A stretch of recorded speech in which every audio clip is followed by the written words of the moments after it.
would have been funny. Great scream. Now you won't do it. Yeah, he just does the goat scream somehow. Yeah. The screamy goat And thing. we are late in life, are we right? We are now, yes. I apologize to everyone ahead of time. My dog's being a barky asshole today. Yeah, we were having some technical difficulties, but we're here. Hooray! Hello! Welcome back to what could possibly be the finale of Tales of Morkios the Slayers. Last time our adventurers had quite the trials, had to face all 4 gods' tests, and they passed. Now what awaits them beneath the sea? Okay. Under the sea. And we'll pick up with you just wiped out you just mopped the floor with the double hit pointed version of the CR20 monster that really needs to have his CR clicked down a couple notches. The Nightwalker? The Nightwalker. I mean, I died for a minute, so it's not all that soft. You got better. You got better. Cardboard Erica helped you. Okay, that's what happened. You got brought back. You most recently have visited Oblivion. So, I don't remember. What does the room that we're in look like? Are we still in the boss room from the previous fight? Oddly enough, whenever you went to another room, and I use air quotes, you walked through one part of what seemed like one doorway and came out the doorway that was on the opposing side of the room almost continuously. Yeah. So you're not sure if you actually went to another room or if you just changed the room you were in. Well, I'm assuming that they're portals to demiplanes, but who knows? But what does the area that we are in look like? The area that you're in still looks like what I described it being for Tolbot. So it's very shadowy. The ice looks like it has just like almost a blackness that seems akin to nothingness to it. And the whole area seems much colder than it normally would have been. Okay. Did the Nightwalker thing like dissolve when it died, or is there like it fell down on one knee and then got sucked painfully through a tiny pinhole about like that big. It's like huge size body, like got crunched and splattered through the hole. And then that was it. The hole went. Wow. What's he chewing on? In a pop.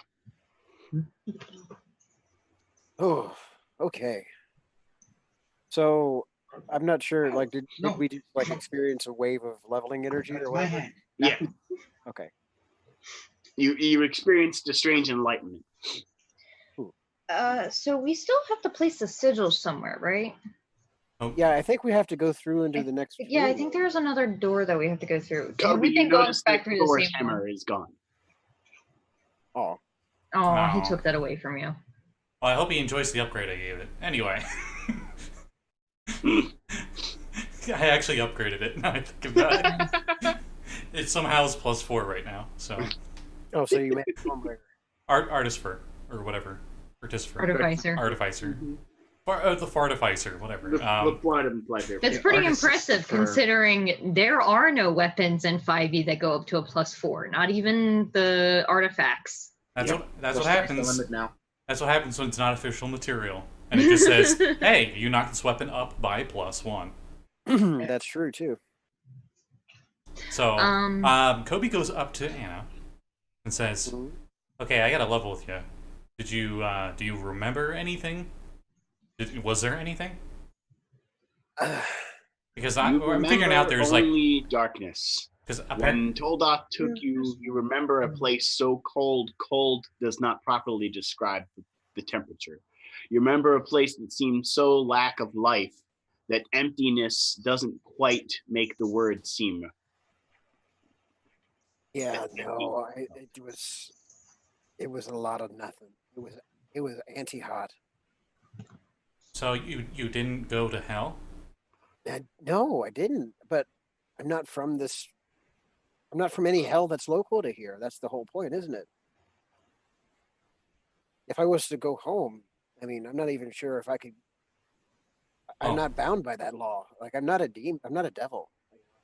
Just kid. Can I like roll a history check? Because I'm actually curious. What do the people of our world view of afterlife? Because there's not really outer planes per se. So I'm just gonna do a quick history. Sure. It was over 20, so. The people of Morkias view afterlife as being properly remembered by your descendants. So you live on for as long as people remember you. Okay, so everything I when said your story is no longer told, you are forgotten. Okay. That's how people see it. Huh. So that goes with what I thought it was, which is why Coby was. That's why I'm curious, because you mentioned about hells and heavens and stuff like that. Oh yeah. We are connected with. There's no record of that here. I know, but that's the thing is, like, I think I'm just because I'm so lost here that there was nowhere for me to go. I don't know. Or it was an effect of that creature. Dude, remind me, Blake, the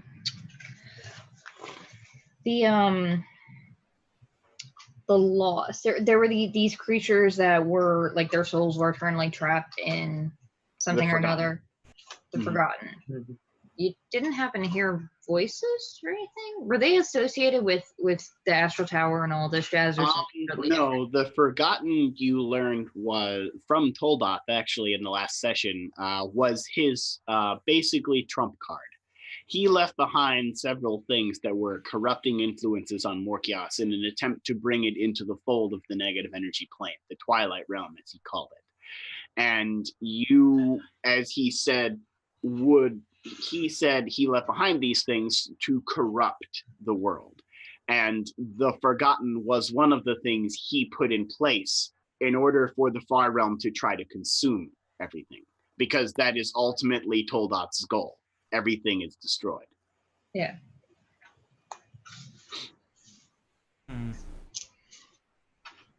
They're diametric opposites. You learned Elishar is like the beginning, and Toldoth is like the end.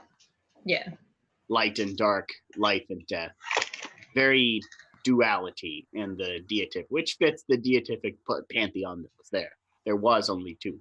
Well, if we ever make it out of here, I got quite a few theories I'll need to try to test out.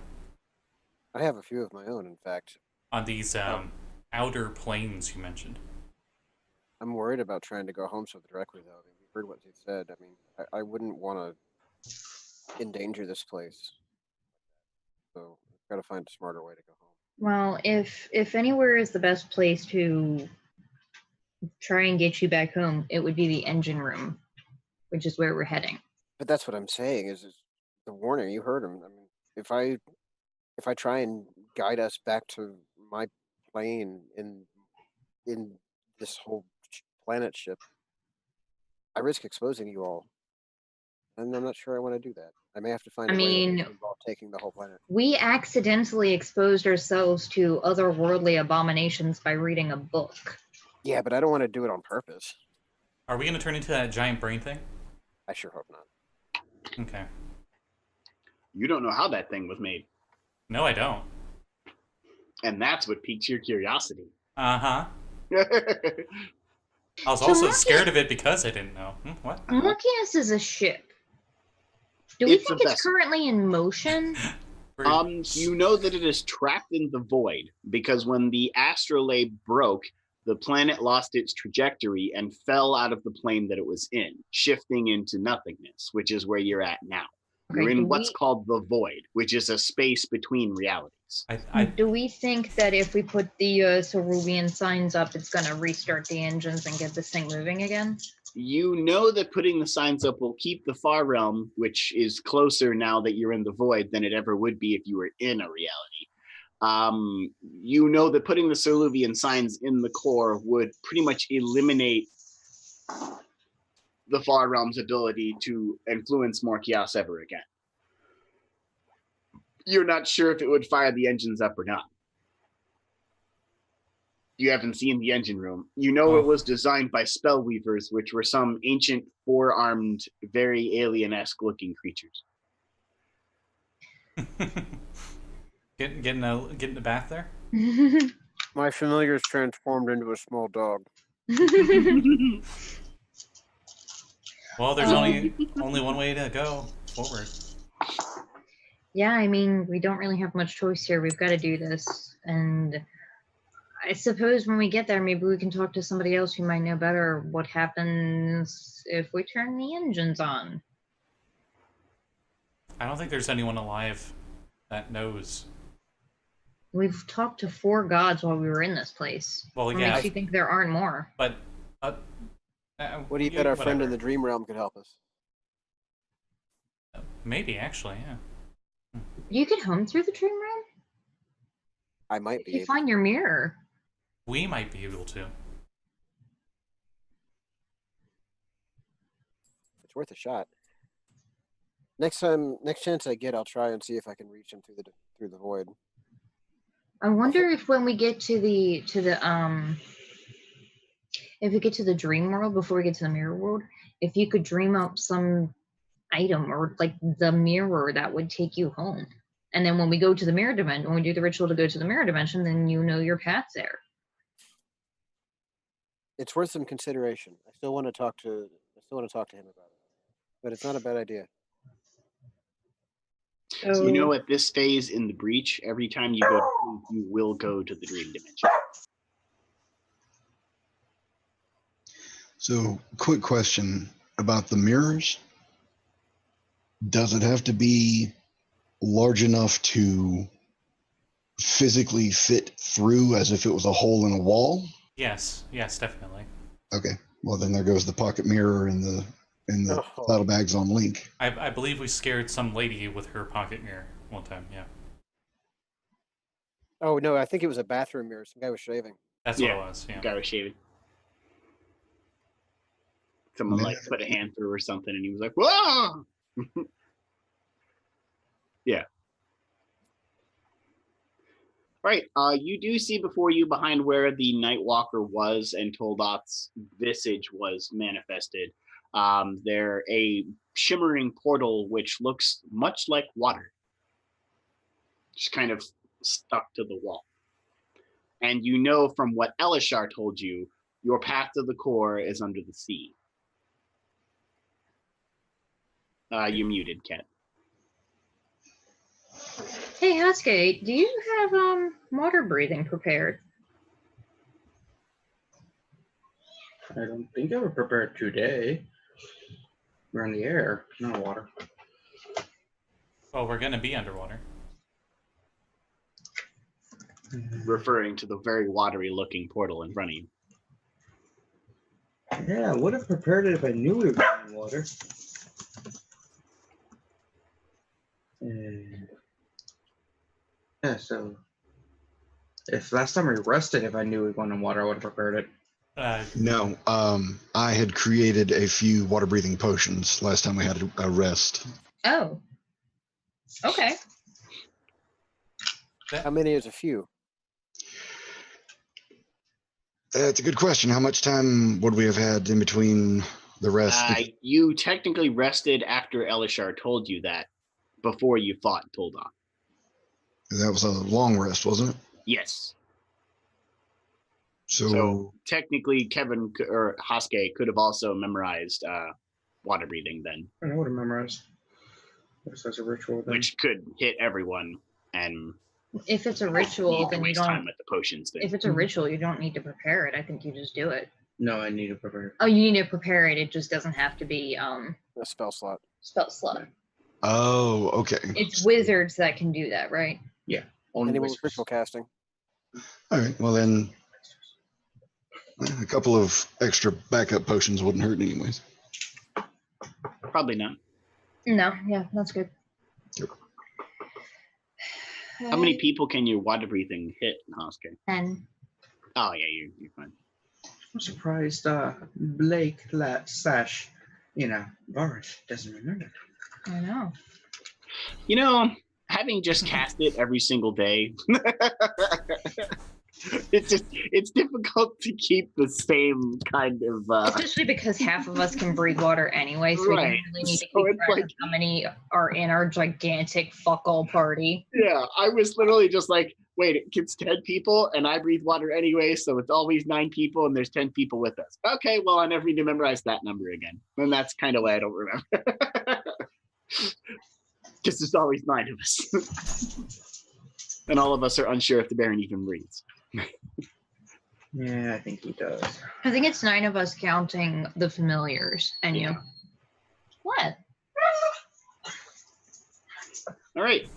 Well, the Shimmering Gateway is in front of you, and your druidy friend has water breathing prepared. I guess let's do this. I would like to, while they're getting everything prepared, I'm going to go ahead and take my 10-minute full time to cast Find Familiar and turn my owl into an octopus. Okay. It is now an octopus. Stop. Now. I was halfway expecting for you to say an inkling. That's just me. I was going to say, is an octopus is probably one of the more appropriate things I could turn him into. I was It picturing looks just like the wiener dog. the cuddle octopus. So it's a little orange octopus with teeny little cute tentacles. God. And whenever you look at it, it curls up into this cute little ball. So you're trying to kill us by cuteness, is what you're telling me. You think if you stared at it long enough, you may die of cuteness. Yeah. Oh, hey, I get my Licky Jokingly and stuff speaking, back of course. because we rested. Yes, indeed. And my very few spell slots. Yes. I guess let's go. I'm ready and waiting. All right. Hashke, the ritual is cast. Mm-hmm. All right. The ritual is cast, and all of you find as though you strangely know that you can breathe water as well as air after the ritual is complete. Huh. You feel this power overwhelm you that feels as though you can also breathe water, which is something that may be very foreign to everyone here. All right, who's going first? Yeah, lizard breathe water? No, they just hold their breath a long time. Oh, okay. Else I would have piped up on that one. Okay. Yeah, I guess Hazel's gonna jump on through. All right. Initiative? You step through the portal. And as everyone steps through, they realized I'm the villain. I tricked them. No water breathing. They all drown. There is a link. Drowning takes so long in 5e though. Yeah. So long. There's a link in the Zoom chat that you can use for this particular area. That is very appropriate to have that playing given where you're at. Is it aquatic ambience? Maybe Yep. got backed by some Mix-a-Lot? Nailed it. And I do believe it is able to be played on the Twitch channel as well, because I think the composer for this once that didn't care if it was shared. Let's find out. Oh, I already put this on my favorites. Okay, when I say aquatic ambience, I mean the Donkey Kong one. It's literally Oh, called yeah. aquatic ambience. That's what I was thinking too. Doom, doom, doom, doom, doom. Here, I actually have one of my playlists on Spotify that actually plays that from time to time. As you link this, I just imagine us all just walk through the portal, and then all of a sudden you see Link doggy paddling around all of us underwater, just going about his merry way. You find yourself standing on the ocean floor. Sitting in front of you, you can see, glowing quite brilliantly, a giant sphere, possibly the size, encompassing a city within it, of sort of like electrically looking pink energy. I swim towards it. Okay. Well, it does give you water breathing. It doesn't give you water swimming. So you all move at your swim speeds. I'm morphing Coby, into like a shark. I use my bonus action to dash. Do you kind of like... Surprisingly enough, one of the rings I have is Ring of Free Action. Nice. So do I move? Do I walk at normal speed down here? You would walk at normal speed. I don't think I across the can bottom. swim in this armor, but No, So- your armor is basically tanking you to the floor, but you move at normal speed. So this is interesting. I'm guessing the winged boots don't work underwater. You are guessing correctly. You cannot fly while swimming. It's true. Would my athletics feat assist me in that movement speed at all? Your athletics, both the feat and the skill, determine basically you move decently. It wouldn't say you move any faster because the swim speed itself is based on just half your movement. Don't Lizardfolk get an innate swim speed? No, they just hold their breath good. That's right. Mostly for swamp ambushes. Yeah, if you do not have a swim speed, it's half your normal movement speed. I got you. Athletics would be if you were trying to do something fancy while swimming, like I'm gonna try and do a backflip in the water or a barrel roll while swimming or some fanciness like that. Or fight against the current. Yeah, fight against current if there's a current. Right now, there is not a current pushing against you. Are you Lizardfolk? Yes. They do have a swim speed of 30. Oh, really? Okay, Yeah. cool.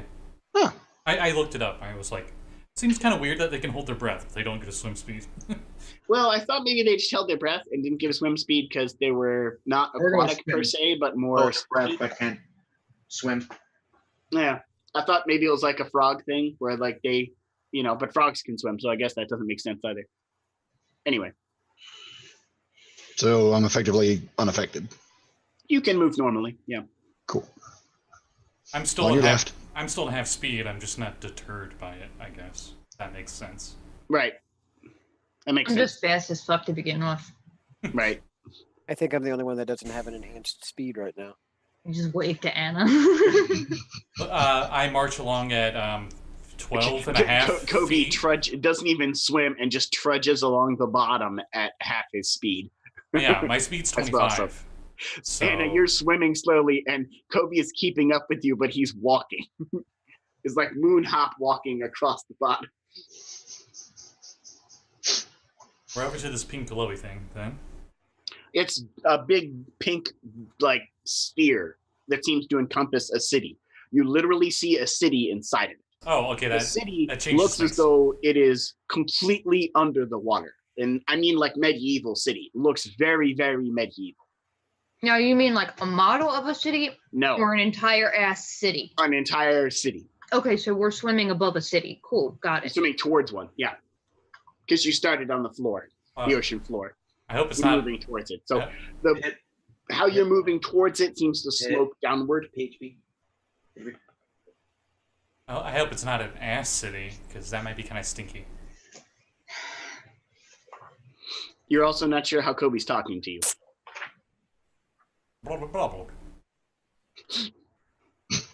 You move towards the underwater city, and as you approach the giant pink sphere, the energy seems to crack and ripple, and you can hear it kind of cracking and electrified, but you feel no electrical pulse from it. I'm gonna take one of my arrows out and just poke it into the bubble. The arrow stops dead, as if you are pushing against a brick wall the minute it hits the bubble. Kunk. You feel like your hand could probably keep going, but the arrow does not. I step on through. As you kind of approach it and kind of touch it, the energy crackles around you, and you almost feel as though you're stopped in time, and then you get shoved through by something. And I'm perfectly fine on the other side. Yep. I just motion for the others. Do we see him? Yeah. Yeah. Oh, okay. You see, as he touches, you saw reality around him seem to slow down, and then kind of like he got like, and just kind of got like jettisoned in. Okay, I was afraid this was going to be like a Skyward Sword, that desert area. Oh, I'll follow after Vint, I guess. okay. You all one by one step through the bubble. Mm-hmm. Okay. As you get to the other side, you realize the water here is, well, not moving. You could feel the water moving on the other side. The water, everything seemed to move, but In here, nothing seems to move except you. There's fish that you see around you that are stopped perfectly, as if they were frozen in time. Okay, we gotta find a sword that's in a stone near a guy that looks like a pig. What is the ground? Is it just like a seabed, like sand stuff? Yep. And when you step on it, the sand and the seabed don't seem affected at all, even though they were on the other side. I bend down and pick up a bit of it, and then just like gently like go to drop it, like just have it. It stops. Come out of my hand. Okay. You pick it up and you kind of go like this, and it's just stopped exactly where you let go of it. Hazel wants to take an arrow and shoot it. You pull the arrow back and release it, and it's stopped. Great, I'm fucking useless down here. Coby goes over to the sand a little bit that's just not moving, and he goes, Yeah. It seems stuck. You can't push it. And then when you kind of like swirl it around, it seems to move around. But when you try to apply force to move it forward, it doesn't seem to move. Oh, I was trying to make a smiley face. I was like, ... Oh, yeah. You can poke it, but it just seems to swirl around. I guess But it we're doesn't swimming move. It's just kind further into the city. There seems to be an epicenter to all of this. A large, like, spiky structure built in the center of the city. As I point towards it. Yeah. Yeah, any, what's the one? Perception to see if there's any bodies, any sentient creatures. Sure. Don't fail me now. Never mind, I don't see shit. Everyone can do it.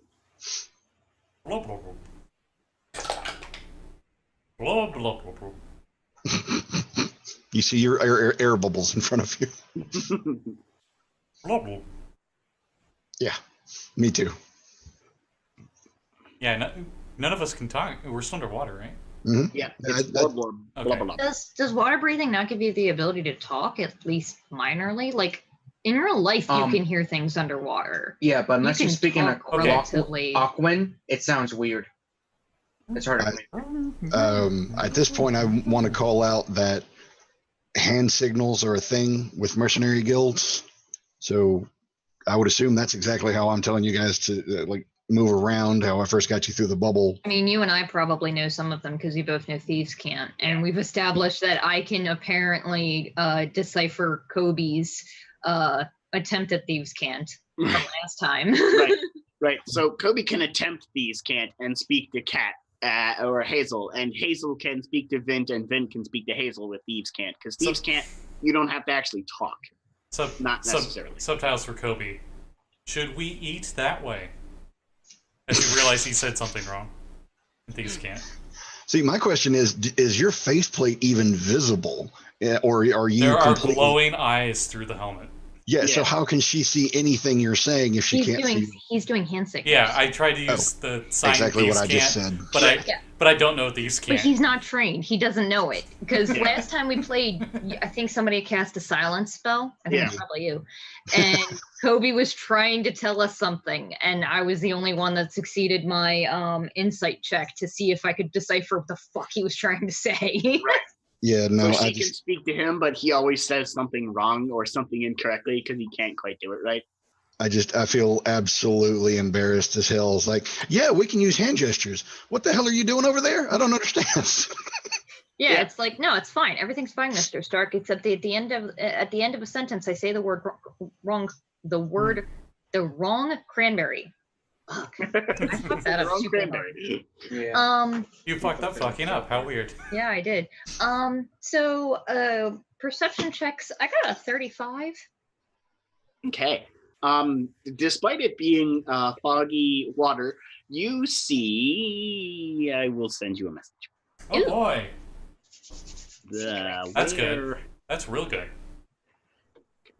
I'm watching Link. That's literally. I got a 19. I can get one higher than this on my perception check. I revert from a shark to a giant seahorse so someone can ride on top of me. Okay. Not it. Well, one of the people can't swim. Hazel.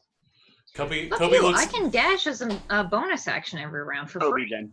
Fine, Anna. Coby. Do Anna. Anna's literally the only one here who cannot swim Okay. faster than the rest of us. Kobe looks down at him as a living anchor and looks up the seahorse, wondering if Gilbreth gets back. Water is more buoyant. You only weigh a fraction of your weight. I was gonna say all But- the seawater's probably not good for his joints. And thieves can't. But my depth, and you think it's supposed to be density, It's your is maximum. higher. Hazel. Fine, bitch. Anyone speak sea cat? I say in thieves can't. I elbow the seahorse and do this and point toward the city. I'm trying to gesture. Does he have to do an insight check to decipher my hand noises? Yep. Okay, I'm sitting right next to you. I can try and. Do you see anything? Pointing at the city. Perception check. Or do you I see stop for 1 second as the seahorse goes. I see something that you don't. I'm pointing it out, you motherfuckers. My I just did passive it to is you 20. because you are a animal that might have advantage on shots. perception checks. Fish shots. Also that. Spell available in Zebediah's Guide. Not yet. Still today. Be in Zebediah's Guide, Supplement 3. Yeah. The supplement to a name. I don't know. The supplementing. Oh my god. It's I super- will sign to Vint very clearly and What then did you try get for and- the perception, Hashke? My passive is 20. Passive is 20. Okay. Oh, that's all. and then I try I and rolled a verbal 2, it so- roughly to Hashke that there's people in the city. Gonna gesture back, asking if they're moving. Yeah, the rest of them can't get the intonation, but Thieves' Can is pretty pretty clear. Vince, there was definitely a question mark attached to the word people. I swim towards it. Okay. To You all clarify, that- fish people. You all move that direction, and as you move that direction, you all eventually, at some point, it's quite a distance, you all eventually see what Hazel and Hashke already did. This city is filled with thousands of different sea folk of all sorts of varieties and types, many of which you have only ever seen pictures of in books and have never seen in reality. You did not know this city was here. You did not hear about this city. And all of a sudden, you now see it. It seems to be frozen in time, and there is most definitely something strange going on here. It's the fabled sunken city It is. of Boston, Massachusetts. I'm sorry. I think just occurred to me. I don't think it's where you're going, Blake, but it is it's a steampunk setting. And now Subnautica. no, I know, Rapture. the ship is run on quite fucking shocking. steam power. We're in the core of it, and we're in a bubble of ocean. Oh, And I was like thinking fun- Bioshock. Yes, that's exactly what I was going for. I was going to joke and say it's the sunken city of not Atlantis. Actually, the city's name is Ardonis. Ah, cool. Sister city. You think Atlantis is probably a very area name? Anna might have heard of that, but you haven't. Are the people moving, or are they also frozen? They are frozen completely. I'm gonna swim up to one of them, and what do their faces look like? Do they look like they were just going about their? Yeah. Do they look like that? Do they look like Pompeii, or does it look like somebody No. pause in the movie? They all look like they were just stopped in the middle of a normal day. All of them have very primitive medieval looking clothing on too. And quite a few of the ones that look like soldiers are wielding spears and tridents. So it's a very strong possibility that it's been frozen like that for some time before our arrival. You would think, yes. Spears and tridents, mechanically identical for some damn reason. Except for one being simple and one being martial, so somehow you can't use one. but you can Yeah, use not the like other. glaives and halberds, which actually are all the fucking same. Gygax rolled in his grave. I don't No, think that's this is fine. fresh water. Yeah, I'm pretty sure this is seawater. this is definitely Anyway. saltwater. Definitely salty. There's definitely salt here. Both in the chat and in the ocean. Coby's incel tears. multiple lenses just pop out of the helmet and as I cast Detect Magic. You need to give me a intelligence save. Yay, I'm dead. Nice knowing you guys. Yay, I'm dead. I got a nat 1. Okay. Now give me a con save. Oh no. Oh, I'm good at those. Oh no. Okay. Not much better, but let me check. Because I am proficient and I'm a fighter. Yeah, I rolled really low, so it's only 16. Got it. You cast Detect Magic. A strange sense of dread fills your mind, and then you are nearly blinded by the magic that is present in the area. Something of artifact level is creating this field of time. Oh shit, I'm a dick. I'm like, can't you see I thought you were a Hazel. Coby? It occurs to me that I think you're the only one in the party that can't actually see. No, he can. He has the flow vision. You do? He learned how to do okay. wizard spells from America. Detect Magic is to know, like, maybe a little bit more details about it. This appears to be some sort of temporal field. Perception for any sort of what's the word I'm looking for? You don't see an item present in the area that could be doing it, though, Coby. No, are any? Well, okay. So since that nearly blinded me, I probably wouldn't have noticed any chrono distortions or anything, like something in a loop or something. Yeah, there appears to be all of time itself inside of this sphere appears stopped. So, what would it take to listen? Like, if there's any sort of auditory clues? If there was any sound underwater, you would hear it. Okay, so never mind then. What do I At this point, though, inside the sphere, you hear nothing, which you did hear something outside of the sphere. Coby rolled really high in intelligence. This was for him trying to remember what the specific sign in Thieves' Cant is. But he looks over at Hazel and attempts to say artifact ? In Thieves' Cant. But he rolled really high, so I don't know if that helps. You succeed in getting your point across that there's definitely something epic here. Yeah, my passive insight is a 26 now. Yeah. Coby makes a weird sign, and you translate it to their artifact ? Maybe. What's my Arcana check say with a 27 about the flow that I see going in and out and all around? You see that the flow in the area with your Arcana check definitely appears to be some sort of very powerful temporal distortion.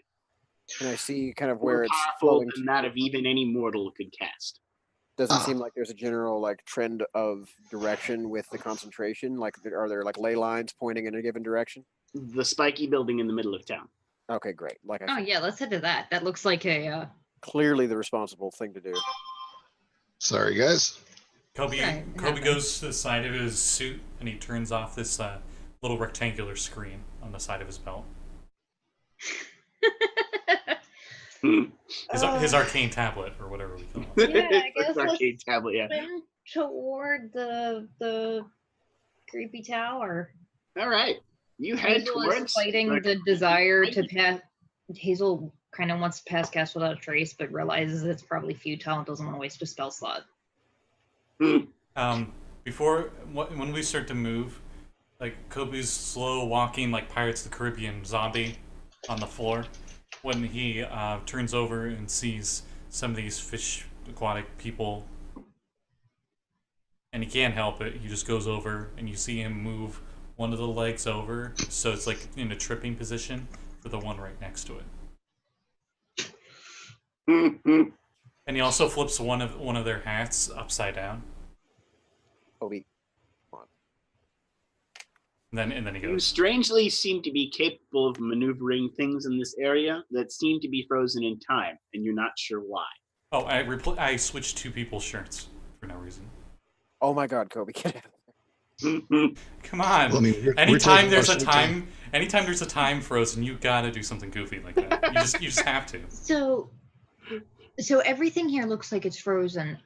And the sand, when we moved it, it just landed where it was. Right. So are there any tracks that are frozen in time here?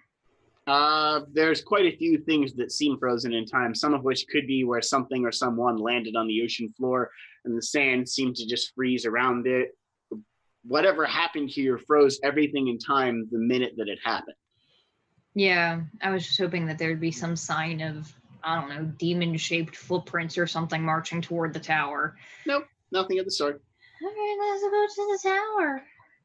All right, you head to the spiky building in the center of town. The spiky building in the center of town, as you approach it, seems to have a strange doorway of sorts. It's not a door in the sense that you would open and go into. It's literally a bubble. Okay, not the weirdest thing I've seen today. Doesn't seem to pop, but it does seem as though when you poked your hand through, there water was dripping off of it on the other side, as if there was air. Oh, thank God we can actually talk. Step through. You step through, and in a kind of like almost instantaneous fashion, as you step through, you're like, ah, and almost fall because well, he'd probably actually be fine because by gravity as much out there. Okay. Here. Because I'm like, he was walking across the floor. The rest of us swim into the bubble and immediately belly flop onto the ground. Everyone else swimming into the bubble kind of flounders around, especially the seahorse. And the seahorse is just like, boom. Yeah. Goes from swim 60 to 0. Transform into an alligator. I imagine Anna's boots kick in as she finds the air and just like air brakes kick in. So she's like, yeah. I'm sorry about you guys, but my athletics is sitting at a 15. I'm fairly certain I landed on my feet. You're good. I mean, same, but it's funnier that way. Vint somehow does a superhero landing. Yeah, because of superhero landing. It's bad on the knees. Wasn't nice.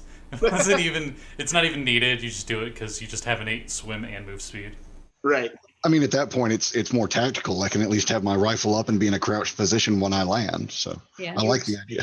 The same electrical pink energy in here present. This room that you see before you and through the archway, because there's like a bubble outside that you're all standing in and an archway in front of you. Looking in, you see a lot of light coming out of the inside of this building. The light coming out of the inside of this building is coming from what looks to be some sort of strange glowing, it's not fire, but it's some kind of phosphorescent thing on a stick. Maybe it's a jellyfish, maybe it's some sort of creature, maybe it's a plant. It's something that's phosphorescent. The city itself, it was filled with creatures and different plant life that was all bioluminescent. The whole city seemed to glow in a aura of various colors that you almost can't appreciate fully because everything isn't moving. Is it wet in here or is everything perfectly dry? Everything is wet. Well, yeah, but like, does it look like it was dry before we walked into the room? Because in the bubble. Yeah. The bubble itself, everything in here looks as though it might be damp of sorts. There's a moisture to the air, but it's not like wet, like soaked. I'm going to pull out that. Here all seem to be those weird blue-skinned people with red hair. Okay. I'm going to pull out the anti-fear lantern. Did you just eat one? Coby, you got a lighter on that thing? Sorry. You don't really seem to be capable of hurting him. I asked Coby if he has a lighter on his suit. No, but here you go. Pulls out a fire starter because Tinker Gnomes just have that. Oh, yeah. Oh, that is a lighter. Yeah. Okay. It's a little sparky. Pulls out this complex device. Is a lighter. He pulls out this complex device the size of like a frag grenade and just like a little light on the top. I'll be right back. Yeah, I mean, I can't imagine my Tinder wigs and matches are super watertight right now. Yeah, I wanted to like pull out. Oh, that reminds me. Now that we're out of the water, Anna is going to pull out her journal and hastily scribble down everything she just saw. Because I think this might be a new plane for her. You know, I never really thought of it, or maybe someone who made this class didn't think of it. But maybe I should have some aquatic adaptation modifiers for my suit. I mean, you think that might be only a smart space? Only Does- slaves. Does the journal entry start with "Dear Princess"? Never mind. Yeah. I sneeze and light a torch in your bag. The Mage Hand Press subclass fighter, that's the Iron Man that I'm with, doesn't have anything that gives you swim speed or breathe underwater. None of those are a possibility. That's because that'd be ridiculous. Yeah, that is a little weird. They give you burrow speed. That's one of the options. I somehow see it more believable that an Iron Man suit can, a medieval-esque Loving Iron you. Man suit could burrow than it On could. Okay, and that sounds airtight. like a great idea for camping, but you still want to have something to rinse yourself off with. Jesse, you're not muted. Yeah. I I don't know what any of that meant.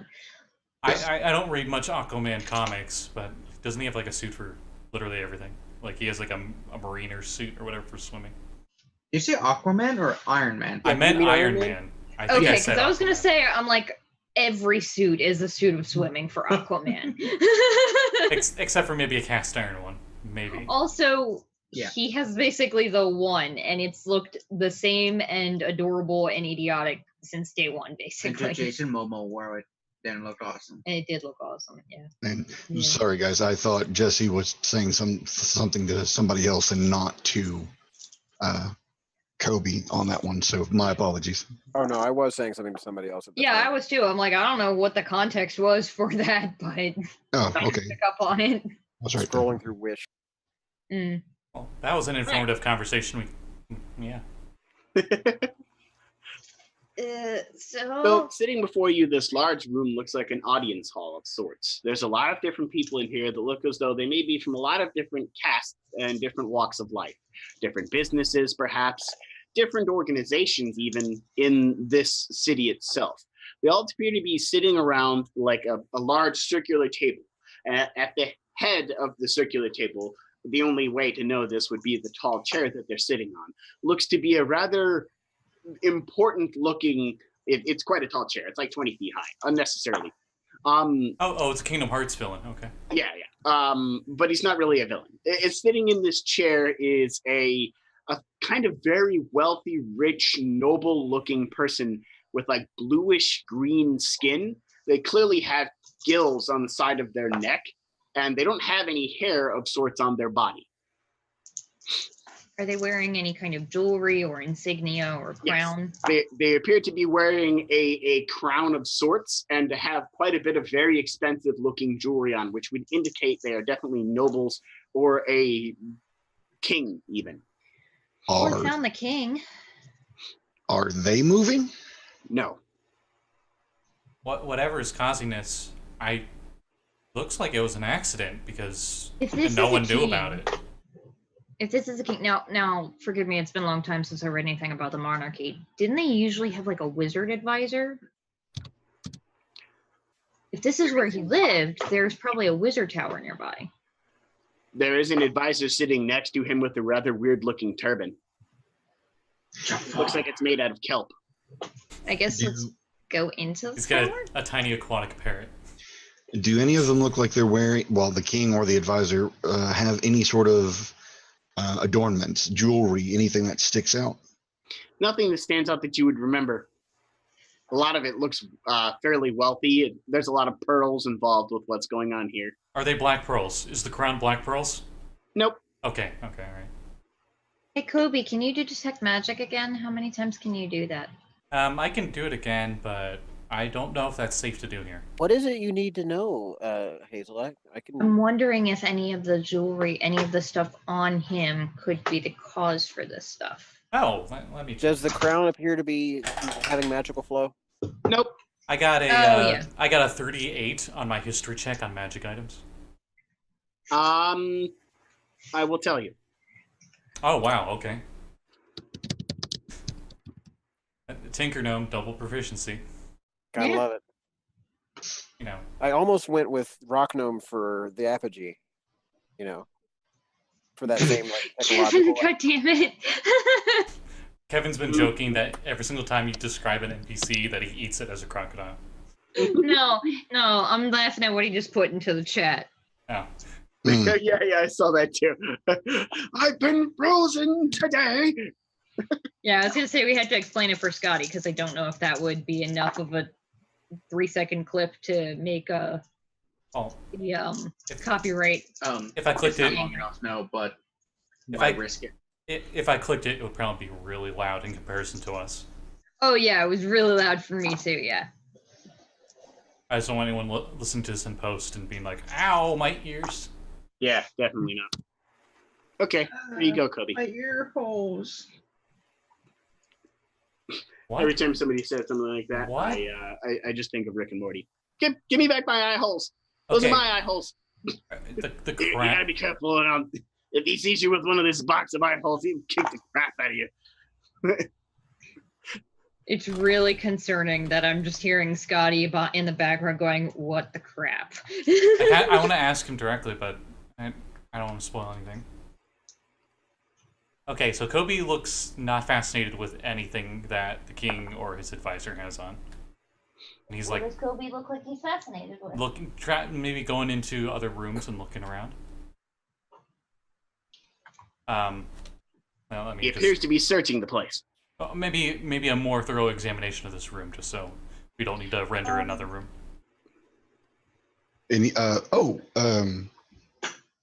Are there enough rooms for each of us to check individually, or are there? This looks to be some sort of rather large, illustrious palace. There's probably quite a few rooms here that you could go into. We shouldn't get too separated though, because we don't know what's going to be here. Behind the throne, there is a rather interesting looking staircase that goes down. Down would probably be the better idea here. Yeah. Do we want to head down? Yeah, I think I do. Cool. Nobody. And it's gonna be really random, but no one saw any dwarves here, right? I mean, other than the one we brought with us, no. Aren't they just gateways, or not gateways? Archways, just basically holes in the side of walls. But he didn't say doors. He said dwarves. Oh. It's easy to confuse the two because they're kind of broad. But What are you talking about, Coby? well, this appears to be a time crystal that dwarves have worked on. There's been one in history that's on the far continent that is much smaller of an area. Okay. But all right. But the dwarves are the only ones I know that have made anything of this magnitude. And that's like a much smaller version. Okay, so what is this? Translate. Dwarfs can't swim. They sink. Probably why there's none in the water. Looks at Stormrack and I'm like, oh, okay. I guess those dwarves don't count. I'm just imagining the subtitles now. None of us have any idea what he's saying. So what does this time crystal do that you know of? Exactly what we're doing here. What's doing here, but a much smaller radius, not an entire city. But it would, wherever it is, I'd assume it's in the very center of this tower, since this tower seems to be the center of the city. You know, well, it makes sounds sense. super racist to say it that sphere. way, but if the dwarves are working with it, it probably came from under the mountains. I'm gonna say our best bet is probably the stairs that go down. Or these people, points up at the king, stole it from the dwarves, and they used it without knowing what it actually does. Yeah, but we still have no idea where it is. So I think that I'm the pretty stairs sure behind the king sound like a good idea for where interesting shit would be hidden. Anna wants to follow the flow personally. I'm pretty sure She it's wants down to there see too. where the flow is going. Oh, I thought that the flow was just fucking everywhere. We couldn't see any. It's difficult to put a pinpoint as to where it's coming from because it's just everything is just wildly held by seems to be chains of some sort. This pink. I imagine it's everywhere. basically we're basically in like a perpetual snow globe right now. Right. It's usually, well, I shouldn't say usually, there's only one other one I know of. That one was placed underground just so it didn't mess with the tectonic plates too much. But based on observed behavior, we've noticed that objects of incredible power tend to have the flow moving through them as like sort of a nexus or a bundle point. So if we follow the threads and find where they concentrate, you follow them like a tributary into a river, you'll find the artifact eventually. But can you discern the threads at this point? It's all chaotic. I'm pretty sure it's down those stairs, like what Hazel was saying. As soon as Coby says that, Hazel's already halfway down the stairs. Coby follows. Just put up and gone. As you study the flow, Anna, in this particular area, what'd you get? Oh, it was 22. I can't. 22. While it's very difficult to pinpoint a precise location, Coby seems to be right. It's definitely underground behind the thrones. I like to think when we're trying to like concentrate in the weave, it's that the power within, the power within. Like that hippie, and he's like doing the weird dance. So it's definitely down. Yeah. Yeah. Okay. Well, it's Hazel's right, guys. We got to go down. All right. You move forward stealthily, Hazel. Everyone else just clatters down the stairs. She would invite Vint to come with because he's stealthy as well. You must have also the one who pointed this thing out. You must have rolled really low. Just in case anyone, Yeah, go ahead. I was just saying Vint next, considering you were distracted. All right, and I'll go ahead and use my steal. And I think he's stealthier than you. I need to roll a stealth. Okay. I've got a +8, so I don't know. I don't know if it's important or not, but Hazel's paranoid, and this place is weird as shit. 17. So 30? Oh, that's all. Yeah, okay, I think you have a better bonus. I'm hiding behind Hazel, who's hiding in the shadows. I just turn around, I'm like, fuck, I thought Vint was with me. Whatever. And I tap you on the other shoulder. Oops, roll initiative. I genuinely, my passive perception could not see you. Yeah. Holy shit. And that's impressive. Actually, hang on. Yeah, no, I couldn't see you. Wow, you got Batman. Meanwhile, Kobe's like looks at armor class, looks at total hit points. Why would I need to hide from anything? God damn it. Fuck you. I was like, hide. Meanwhile, the alligator is just like wiggling down the hallway. He tries to turn a corner and has to like wiggle, has to do like the 3-point turn. You should turn into a giant penguin and just slide down the stairs. He could slide down the stairs as an alligator. There's no way an alligator can navigate a staircase. He just kind of like goes towards the staircase, gets to the edge, and just kind of holds his feet up and slides down the staircase past all of you at a rapid speed, barely barreling through Coby as he lands on the ground next to him. Oh god, it's Resident Evil 2 all over again. I mean, never mind. The alligator gets up and kind of shimmies around and orients himself correctly, now standing next to Coby on the ground floor. The ground floor down here looks like the rest of this place, made of an opulent, almost marble-esque stone material. This stone doesn't quite look like marble. Maybe it's some kind of magically altered marble, or maybe it's coral. You're not really sure. It's beautiful, whatever it is, and its color is quite pearl-esque without actually being pearls. Hazel's gonna scratch it. Does any of it come off on her fingernail? No. Probably not coral then. I forget what they call that specific. It's not color, but like the texture that's inside oyster shell. That's that pearl-esque kind of rainbowy. Yeah. Rainbowy color. It's got that kind of like rainbowy sheen to it when light hits it. Yeah. Yeah, it's called mother of pearl. Oh, okay. All the stone here seems to have that. This lower level is illuminated by several bioluminescent plants that are in little spheres of water on stands, like little aquaria, down the hallway. Oh, it's like little tiny permanent spheres of water pressure. Yep. That's adorable. With little bioluminescent plants growing in them. These bioluminescent plants look like they're like a plant that would grow up out of the ground like a weed and branch off everywhere. And at the ends of each of the branches is a tiny glowing bulb. Is there any like little predatory-looking fish carrying scraps of metal around? No, you don't see any of those. Okay. There might have been some outside, but they probably would have just said hi. All right, so we proceed further in, I guess?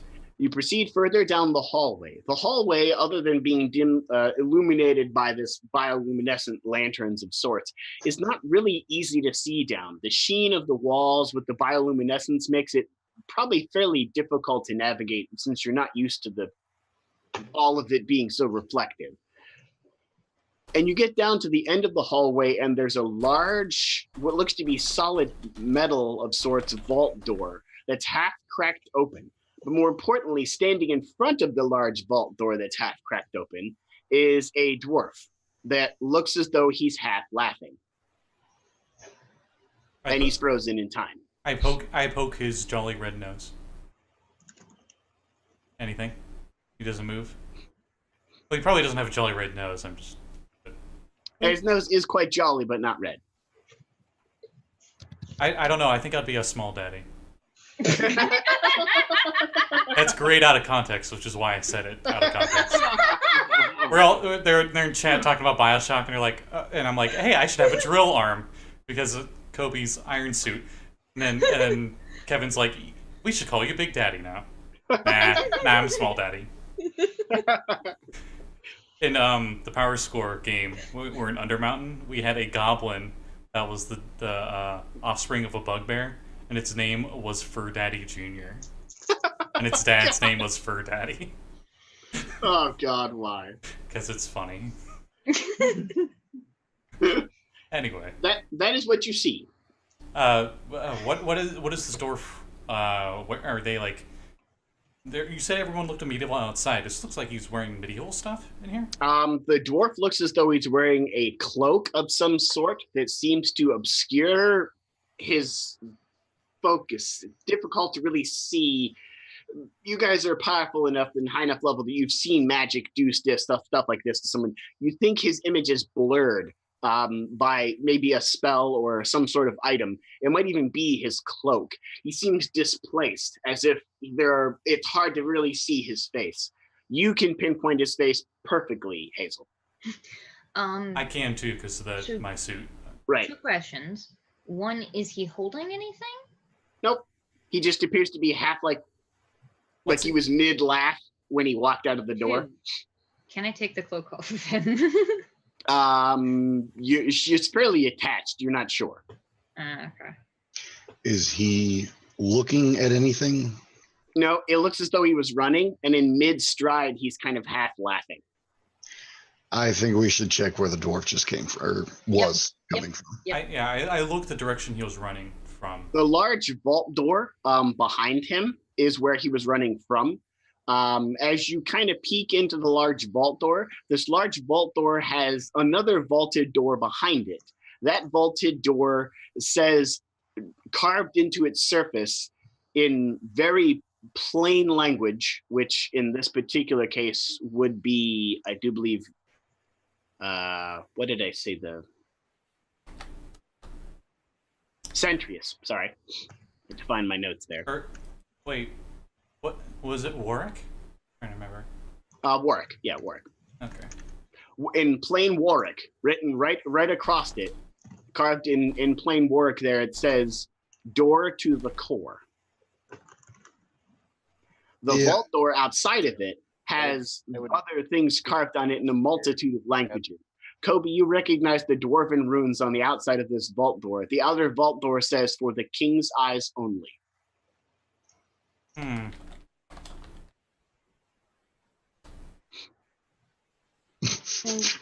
God damn it. Guess we're going through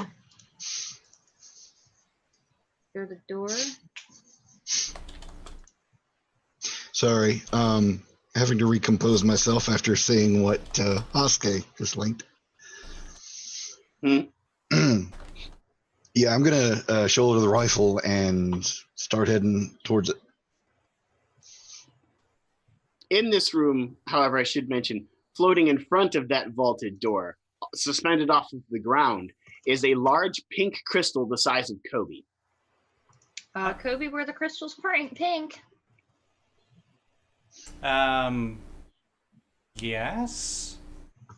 I mean, I've just read about it. They didn't really describe what color it was. Think we found it.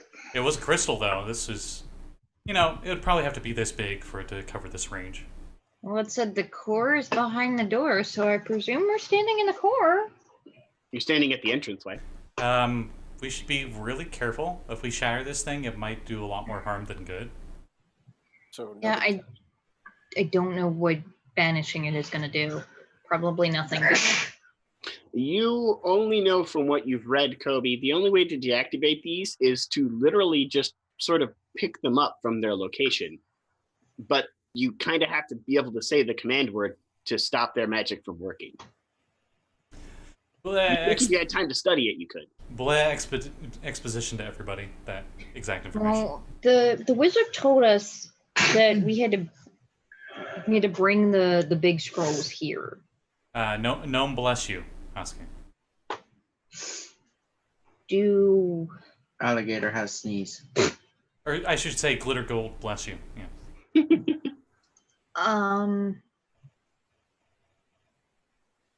Did the Dream Wizard tell us anything about the ritual that we have to do to put these? He said you would have to travel downward to the core and place them on the soul sphere. I don't think this is a spherical thing. I don't think this is a soul sphere. Okay. It's more ellipsoid. So it says it's the core, but it's not. So I guess let's continue further in. Well, it's the core of this city. It's whatever is keeping everything frozen here, but I don't think it's the core to. It's not the core of Morpheus, no. Yeah. Okay. But we're Do you think this big pink crystal might be the time crystal that stopped everything? Yeah. Can I? You guys got it? Maybe could I like study it for a little bit before we do anything we might regret? Yeah, we can look around. Okay. Yeah, gonna be alert, but looking around. I dare say all we have is time in here. 30 on investigation. Jesus. If investigation's the right one. Yeah, that works. So that's what Coby's doing for probably 10 minutes. Are there any other doors and anything in this place? There is one other door inside the vault. Yeah, Closed.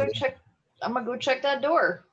That door appears to be closed and locked. Monster Alligator, you want to maybe stand in front of this vault door and make sure this thing doesn't close on me and lock me in here?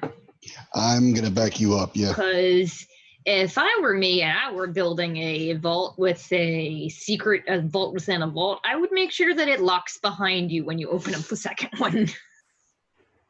Nah. Foresight. You can do that? I did it last time. I cast a spell on you already. But you can cast it while you're an I animal. can't understand what you're saying. Yeah, no, Hazel hasn't seen you cast while you're an animal. Do you I just learned at 18th level. I have no idea what you're saying. does your crocodile nose just like boop her, and that's like you're casting the spell? You're just like booped with his nose. You're just like, because that's pretty much the noises. They just hiss. They don't growl, and it's just like boop. Or Slytherin or something, I don't know. Yeah. Yeah, I think they make sort of like a croaky sound. Yeah, it's like a croaky, like. I know when they're angry, they hiss. Yeah. And they can like growl too, like really low. Yeah, it's a low like. So I'm gonna go and inspect the other door. All right, the other door appears to be locked fairly tightly, and You're up to it. I feel certain I'm not gonna hear anything, but what was your inspection or investigation? Investigation. With Batman, probably gonna updo mine. Oh no, I rolled terribly, but Only a 28. Oh, hang on. Whenever I move at half speed or slower, I have advantage.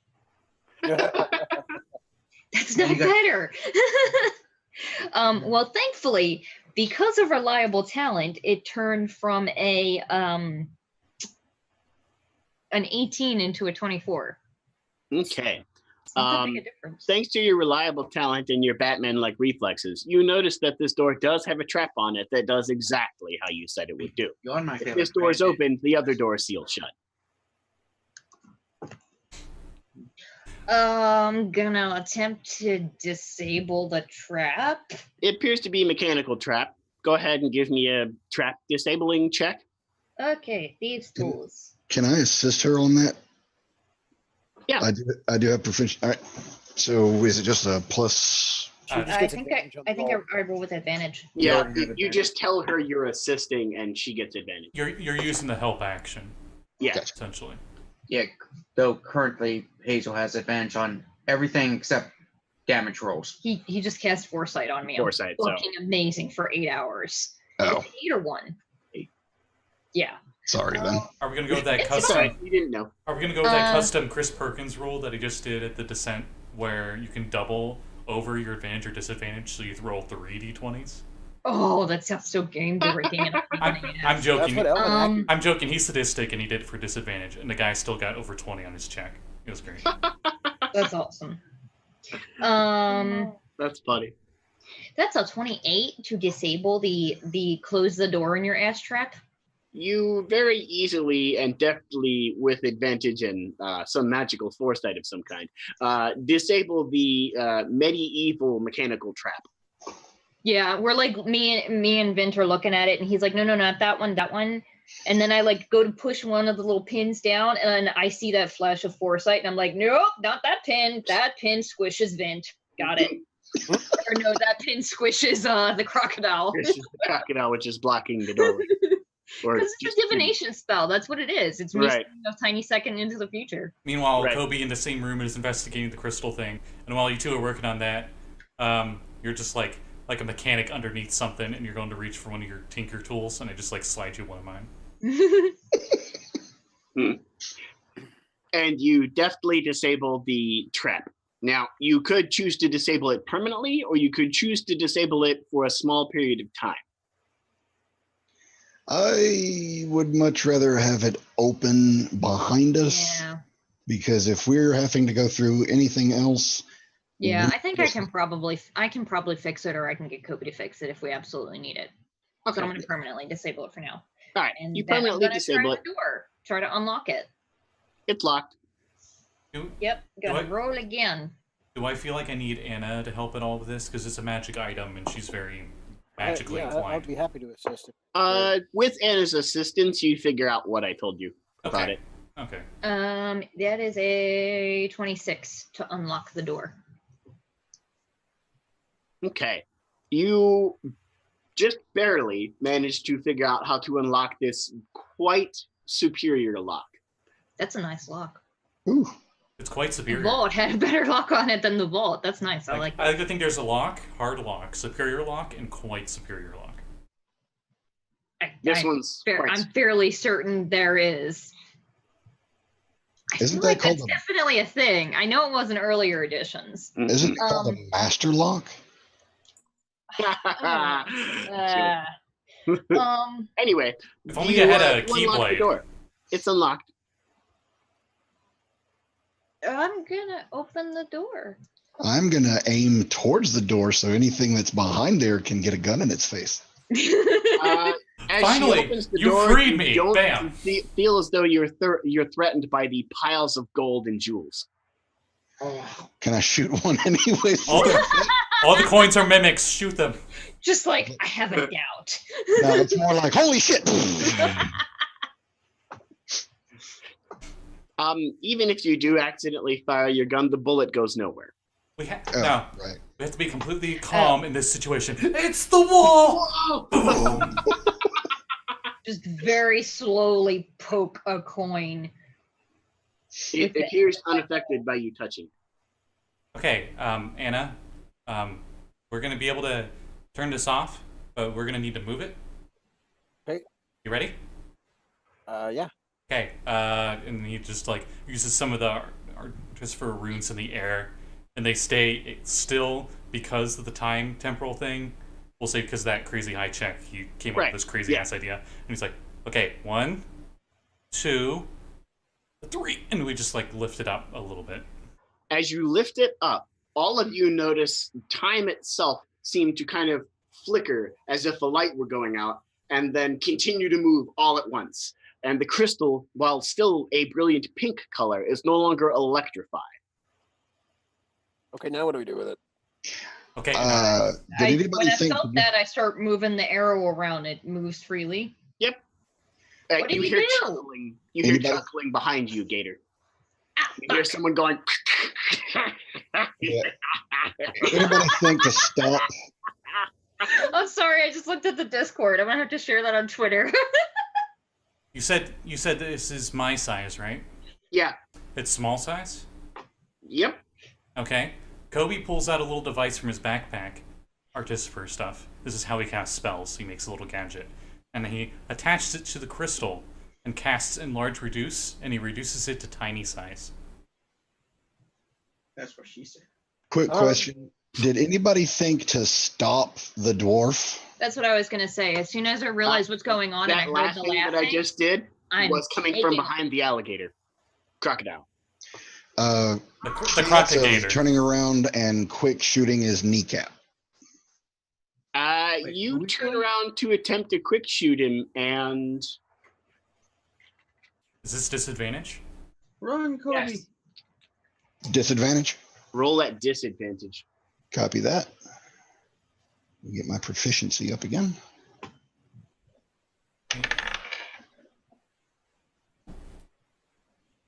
$25. Ooh, that went far. And that 20. Oh. Wait, with disadvantage? Yeah, so it's Yeah. not a nat 20. Oh. Yeah. That's a shame.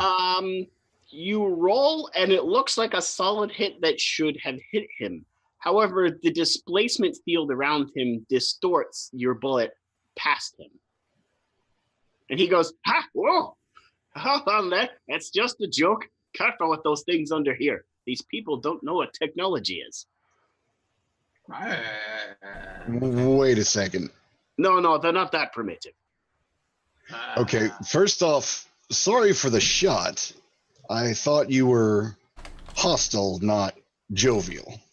Ha! You're the one who You stopped think I'd put the time. time crystal back there as big as Miss Gnome friend and stop the time for the whole city is a joke and not be jovial? It's a great joke, except you stopped yourself, too. I know that's the joke. Can I do a general history check to guess how many 100 or 1,000 years it's been since these Sure. dickheads were, like, gauging by the technology and whatnot? I have advantage because foresight's amazing. It doesn't matter. I rolled pretty good. This just rolls awesome. That is a big ol' 17. You think it's probably been close to 4,000 years. Yeah, you stopped time for 4,000 years, dickhead. Translate. It happens. You're 4,000 years older than you were yesterday. Well, technically he's not. Shut up, This whole Coby, you're area not is- helping. Okay. He's right. I didn't age at all. I suppose the joke's gone on long enough. I'm actually And you curious. got that crystal. I'm actually curious how you were able to get this thing Very to funny. affect this local area, but when any foreign things go inside the area of effect, that they aren't affected. Ah, crap. I knew I did something wrong. Wasn't nearly as funny as I thought. Still pretty good, though. Yeah. That's true. That's true. Besides that, it would have probably lasted forever. So now that massive ass crystal is shut off, what does the flow look like? Yeah, now that mass fast crystal is shut off, we're standing in the king's vault. Yeah, you are. I'm holding thieves' tools. Well, And his wait. vault door is open to the riches of the kingdom. Yeah. And you his disabled army the is in door. the other room. And you Yes. disabled the door completely. I did. Yeah, that's the thing I you did. Yeah. So, but the thing is, we weren't necessarily worrying about. That's not going to matter to them at all. No, I understand that, but as far as I believe Vint would be concerned, we're not worrying about going back. Our main mission is still going forward to the Soul Sphere. I thought that this was a dead end, that it came to the vault and that was it. We Or was didn't there see another door? anywhere You're else. looking to go to the core. Yes. You need to go through that door. Do I see a door? Yeah, there's a door that says in Dwarven? No, Aquan, probably. Runic? Thank you. Warwick. I was like, what word did I use? I used a word. In Warwick it says path to the core. Isn't that the door that we? No. The door you opened No. was the king's vault. Yeah. Well, shit. Okay. Anna is going to wave cheerfully at the dwarf, lift off the ground, and start flying towards the door because she does not want to make any kind of sound if possible. It's probably best to keep doing what she's doing and be quiet down there. They won't hear us too much past this hallway because of how the stone is made. but you're not going to want to go that way without at least my level of clearance. By the way, he's saying this to you, and it's very difficult to see where his face really is for everyone except Hazel and Coby. Why? It's distorted and seems to constantly shift around like the rest of his image.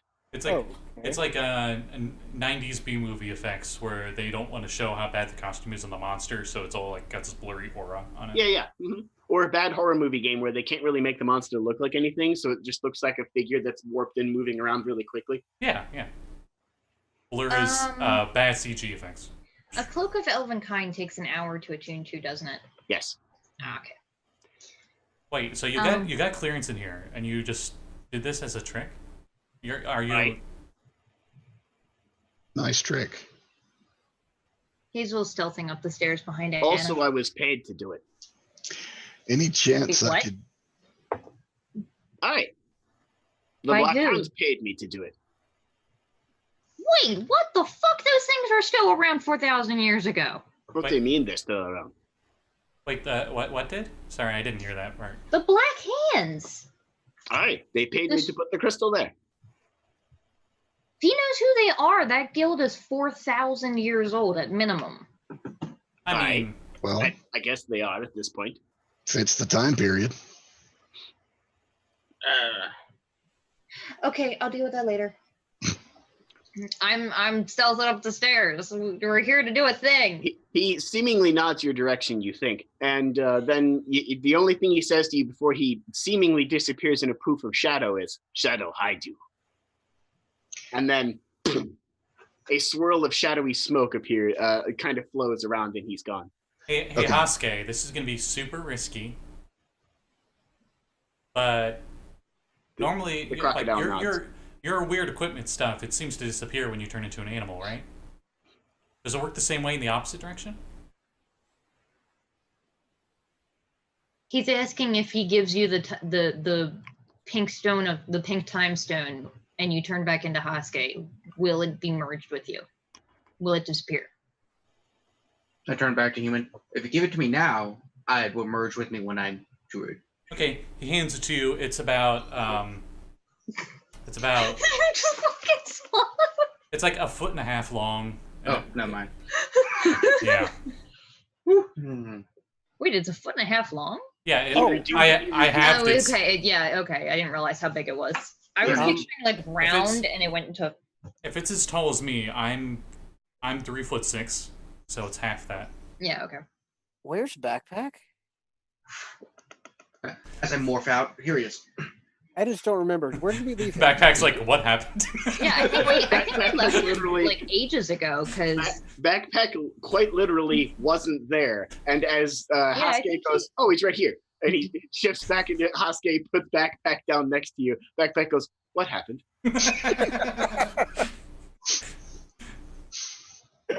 And the crocodile is doing the most equivalent to a laugh you think a crocodile could. I've heard of it's it. really disconcerting. No, I've I heard want to of see a- this. I can see his wheels turning to try and figure out how a crocodile would laugh. I'm waiting for this. I've heard of a wizard named Mary Poppins that was able to do that kind of stuff. You also think she was quite the practical joker and good with children. So I guess I'm slightly confused about the orientation here.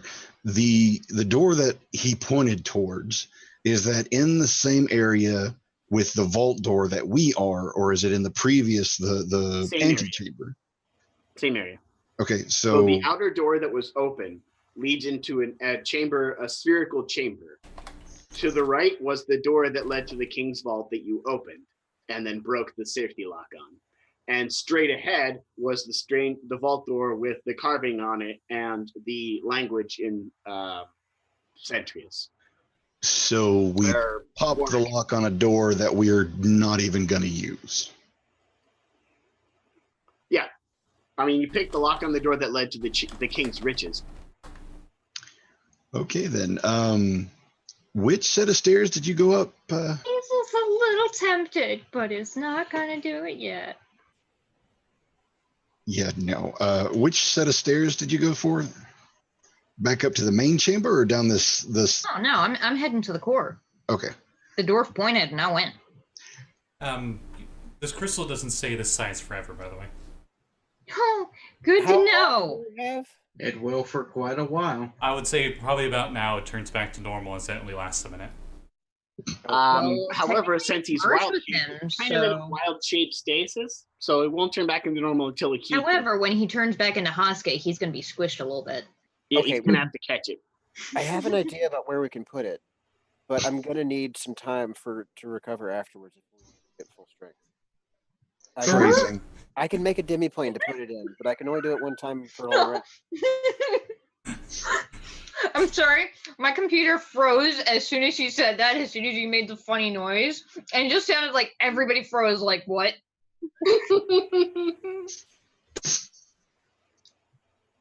We're like creeping up the stairs and everybody just goes,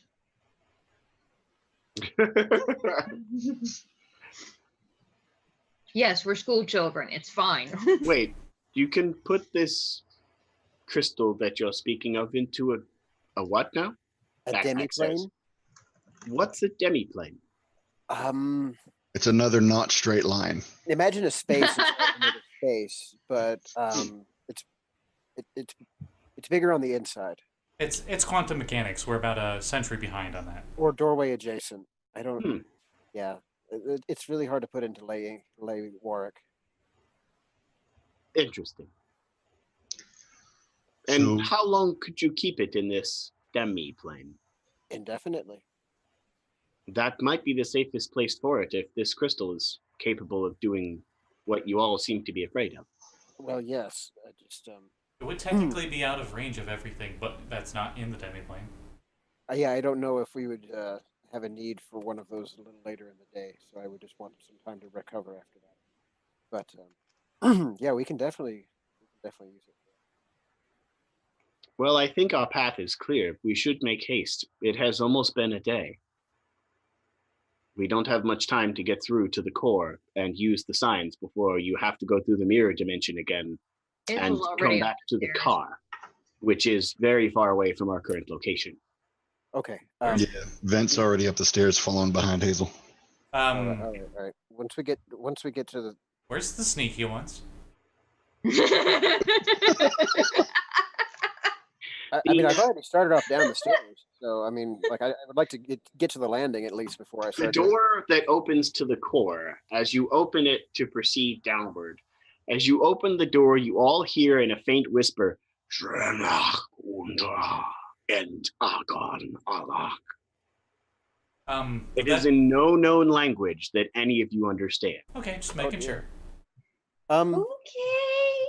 I would like to Sounded very I would like deep. cast comprehend languages. It's no longer Like to speaking. hide. Comprehend languages works if there's a person. There's not a person to Oh, touch. well, it's not talking anymore either. Right, and it's not talking anymore. So you wouldn't have wasted the Yeah. spell. Okay. You're like, oh, if I'd have done it before. I got a 28 to hide as we're creeping up Okay. to peer into this door. Do I need to roll as well? How are you hiding behind me? You I mean, I don't know. You can all stealth if you'd like. Yeah, I'm gonna there's like stealth. I mean, we don't know if there's something to hide from until we're in the room, and then it's too late. So there's just an extra small hat box, and just her head, Hazel's head pops out. Boop. Is it safe? Is it secret? Is it safe? So 33 on stealth. All right. You are very well hidden. So you're hiding behind the helium and the oxygen atoms yeah, I just kind of think. expertise, man. as you go into It's amazing. the quantum realm. Yeah. I just kind of see Hazel hiding in the shadow, and then Vent just kind of hides in the shadow of the shadow that's hiding in the shadow. That's adorable. I was born in the shadow. Yeah. Apparently, I had not updated my passive perception, but I still think. What did you get? 33 for that one. Yep, still can't see you. Yeah. Sneaky boy. I don't think Vint can see. Vint is not even sure where he's hiding. I got a 16. Vint no clipped through the floor and is like, "Where am I?" No clip through the floor, floating around to the side of the map and still aiming down the sniper rifle. Yeah, my passive perception is 31 now. But I still can't see you. Still can't see me. I'm out roguing the rogue. You have expertise in stealth, and I don't. I go to investigate the door. I only have a plus 11 to my stealth. There's like a glyph or something on it. I don't know. The carvings that are into this door you initially thought were just carvings appear to perhaps be some ancient language, long forgotten even to any book you've ever seen. You at first just mistaken them for like weird drawings or something. Now you get to see them up close around the door. You realize they're a language. I'm going to go ahead and cast that comprehend languages now. Well, As you ritual. cast comprehend languages. You can read this language. It says, those of you who have proven worthy may travel through this gate to the core. Those of you who have not will face judgment again. Well, I dare say we've earned ourselves a little worth. What do you think? All right. Backpack, you may want to wait here. I'll go ahead and lore dump that just so they have an interpretation. Backpack looks around at the How far scenario. along the stairs are where in the stairs are we? Because like Vint and I were big. Yeah, you guys opened the door and everyone kind of like jump hid, and Anna kind of walked up and examined the runes that Coby was studying. Coney. I hate as soon as I heard that voice because I presumed it was some scary ass lich or something in the room about to murder us all. Mm-hmm. Wait, so only those that are worthy? That's all of you. You stick your hand What are in. you doing? Nothing seems He's affected. waiting for the Molnir to come back to him. I'm pretty sure it went back to the god that it belonged to. Sometimes it takes a minute. Well, I'm not worthy apparently, so I can't go through the door. I'm joking. All right, let's go. Going on in. As we go in, Mjolnir just like kills me. Just like Just like out of left field, just intercepts your head because it was at hand level. Yeah. And it's like the Russo, just like the Thor punch, like the blind Hulk punch, bow, right on the screen. Just like that, but it's Mjolnir in his head. Just. I'm sorry, the dog's just staring into space, going real quiet. You travel into this gate, this like vaulted door. It's a big circular door, and the circular door leads down a set of stairs, and the set of stairs are very difficult to navigate as they seem to move. Great. I'm going to fly. Are we getting one of those like those? The tunnel around you is the stairs as it's going downwards, and it's literally turning different directions. Yep, Yeah, that's I was about to say it's like one of those things where like the hallway's constantly spinning. Yep. Yeah. Wooden. Oh god. Each Do ear not section do that. You just swallowed a fucking time gem. No, I merged it with me. Oh, that's right. Wait, I need to put that up somewhere. When we get somewhere, I can put up a doorway. Each step is a spinning gear that goes downward, and they're each spinning a different direction. That's a great visual. A bit vertiginous. I'm going to pull out my What's the circumference of the room? You can fit in. I'm gonna pull out my gigantic length of rope just in case somebody falls, so we can Turn or into a something. giant eagle from Crocodile and just like on my back. Ah! Okay, yeah, you can do that. Wait. Hmm? Can he just turn into an animal all the time now? I know out of character, but in character, Yeah. like, wait, what? I can just go from animal to animal and just. Apparently, he can cast spells as an alligator now too. Which is He still like whooped hilarious. me, and I thought he was gonna try and like chew on me or something, because like all I see is teeth, and then I can see the future. Somatic components, his little gator hands. Oh my god, that's so fucking cute. Yeah, so I just throw some on my back, grab with the two talons, and just. Yeah, I think I'm good walking down the stairs myself. If you want me to make an acrobatics check on that, I certainly can. What's your athletics modifier? Athletics is solid 15.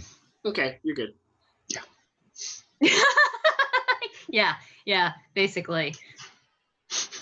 Nice. Hazel is riding the giant eagle. I presume Link is probably being carried. Pretty much. And you get down to the bottom, and to the bottom of this staircase is a large gear that seems to be like a separate material of some almost unidentifiable metal type than the rest of this room. Everything else you've been down here so far is probably made of some sort of bronze or copper. This gear and the hallway, like the gear shape that it's implanted in around it, is made of two different metals, and none of which you've ever seen before. Is it an adamantium mithril alloy, where its light is mithril? It could possibly be. But it is light and flexible as mithril, but is still as dense as adamantium. You suspect, being a metallurgist yourself. It's an alloy type that you've never seen before, and it's quite interesting to you. You could probably spend quite a while just studying. All right, this is killing Coby, and it probably will literally kill Coby as he tries to take a sample somewhere. Is there any way he can take any of it? You think you can scrape off a tiny bit? Okay, that works. From the middle, because it's not going to interfere with the mechanism. I'm just imagining you're like wiggling around in the giant eagle's claws until you're just hanging hanging upside down in the claws. You're just holding your gigantic iron feet. And then in the background, you see Vint just standing on the gear as it slowly rotates around him.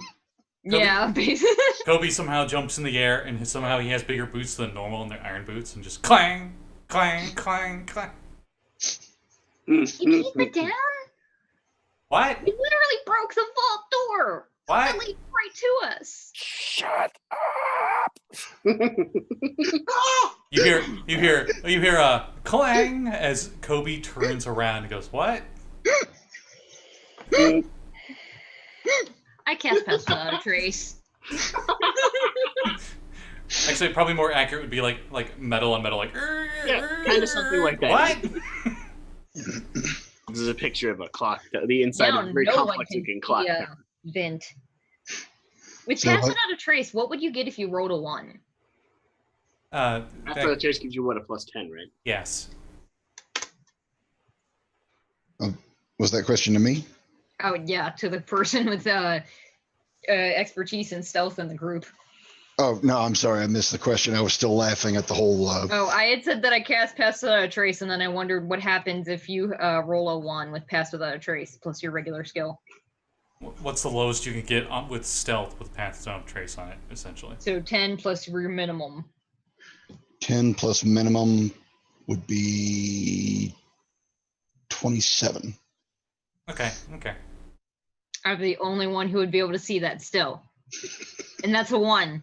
That's a nat 1, yeah. So if you get a nat 20, it would be almost 50. Jeez. Yeah, no, like I can't see that. You stand on this gear type platform. As all of you step onto it, it seems to just kind of go and just begin moving downward.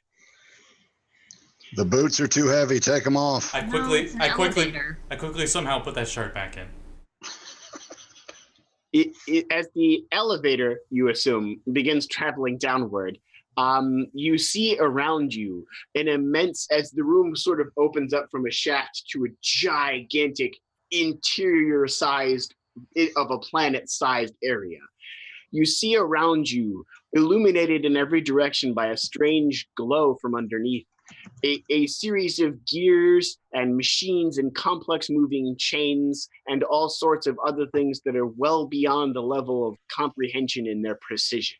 How they move and churn and turn around is something that one could describe as simply mind-boggling. I fixed one of the teeth. No, I'm joking. If this was 3rd edition, I probably would have that level of intelligence. But... Yeah. Ben just looks up and goes, mind-boggling. Does this look like the core? I'm pretty sure this is the core. As the elevator sorts of It's pretty stops. much what's behind me, right? Yep. Like exactly. Fractals of gears, almost. Yep.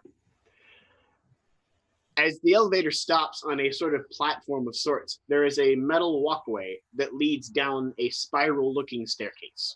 Inside the spiral staircase is also a complex structure of gears. I guess we're heading down the stairs? You want to try hiding again? Sure. I don't think there's a reason to. You never know. Better safe than sorry. Why would you hide? Do we hear that? Did everybody understand that, or just me? Everyone heard that. Is that via telepathy, or is it just like voice from everywhere? Via telepathy. Great! I got a You are 29! worthy of seeing this. You passed my test. Are you Guess that don't matter. L? I am. Ah. Most pleased to make your acquaintance. Not often I grant patronage to someone. It's interesting that it worked. I was unsure at first if it would grant you power or destroy you. I've been around a lot of weird energies in the past, so... So you have. It's certainly been an interesting experience, being your soul. You may take this power with you if you still wish to return home. I think I like it, yeah. Another patron will grant it to you, but you may keep it if you wish. Oh, it's nice that you have a network of friends. I have a concern about going home and taking this place and there and possibly risking their safety. Your concern is warranted. How would you suggest that I find my way without endangering? You have been gathering pieces of things along the way, strange metals, fragments of things. You have almost all that you need. The only thing you need is a bit of your own blood. Oh, of course. And the tuning fork will be complete. Remember, you are part of her as she is to you. About her. I need to finish her for real. I have to find her before I can go. The only way to kill her forever is to kill her in hell. I know, I have an idea for that. Sorry. I have to find her first. Sorry to interrupt, but why exactly did you choose us? I did not choose you. You chose this path by choosing to stand up against that which others did not. This path could have been walked by anyone. So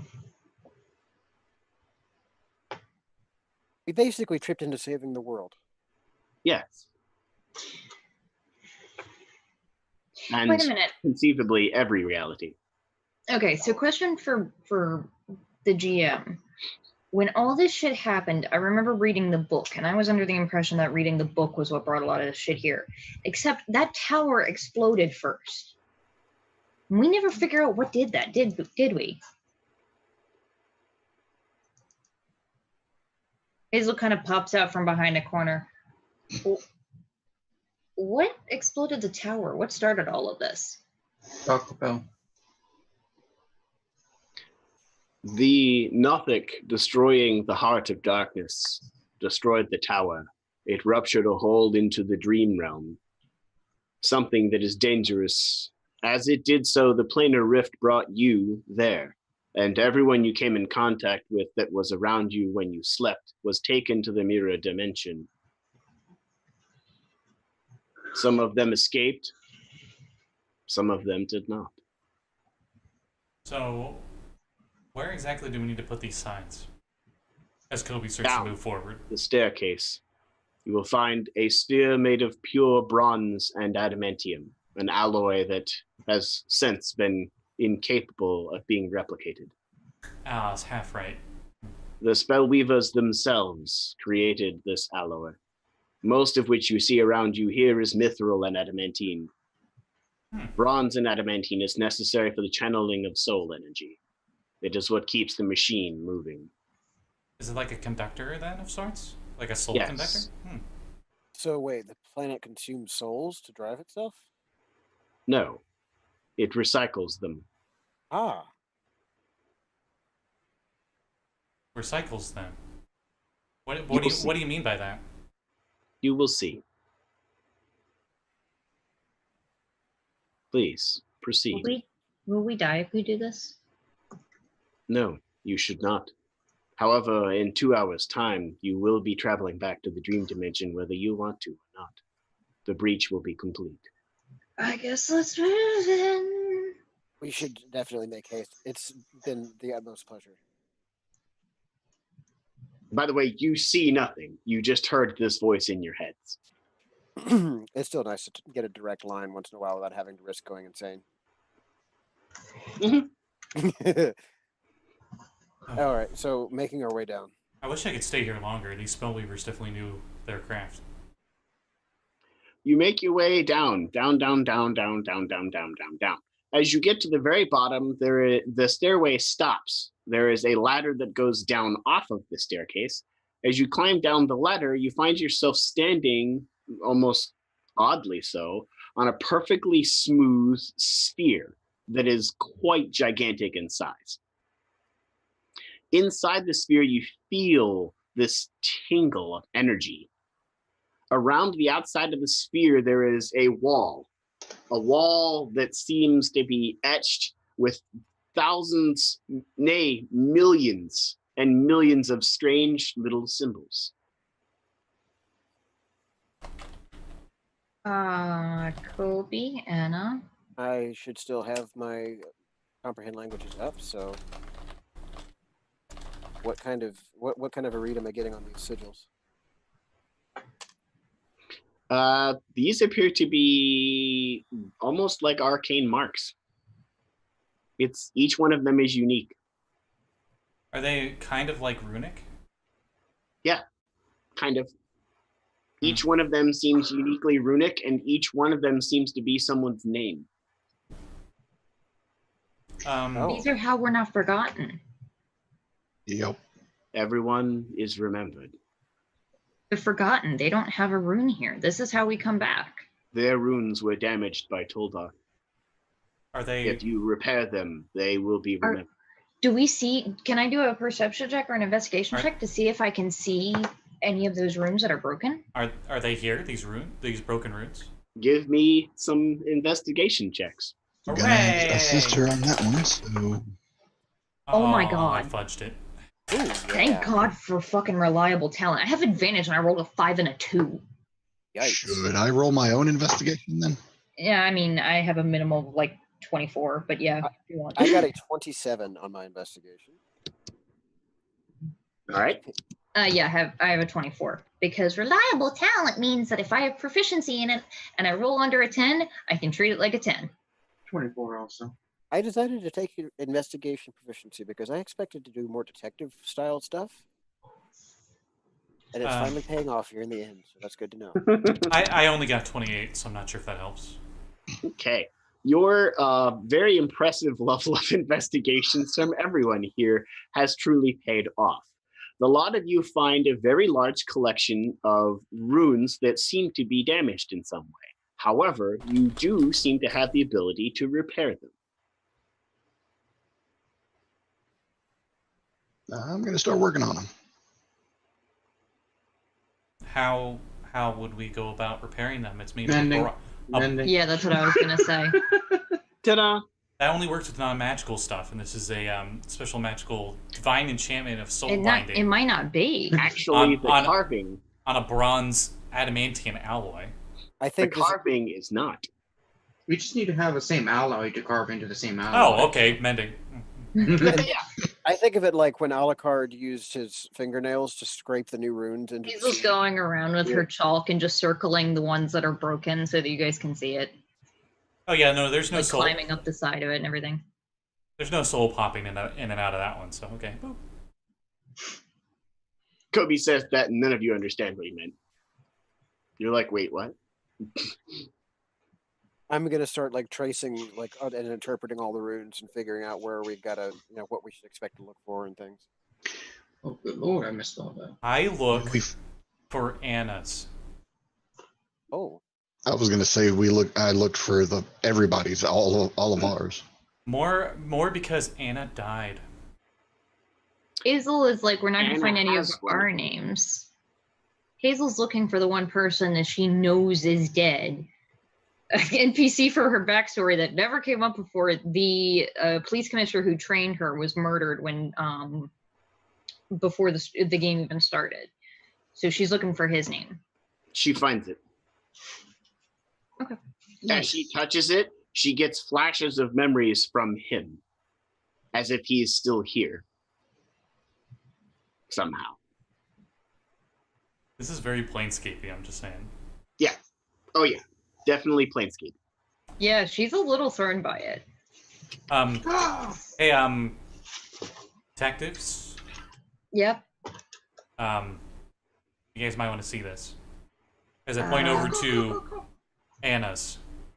He points towards a rune that literally is Anna's. I'm going to put my hand on it just like I did the other one. You see flashes of memory from Anna. Ooh. Our Anna or Dark Anna? Your Anna.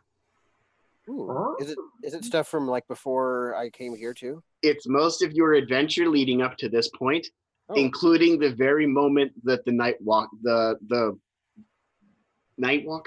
Stalker, that she died. The big bad evil thing. The big bad evil thing. Thank you. The very moment that the big bad evil thing killed her.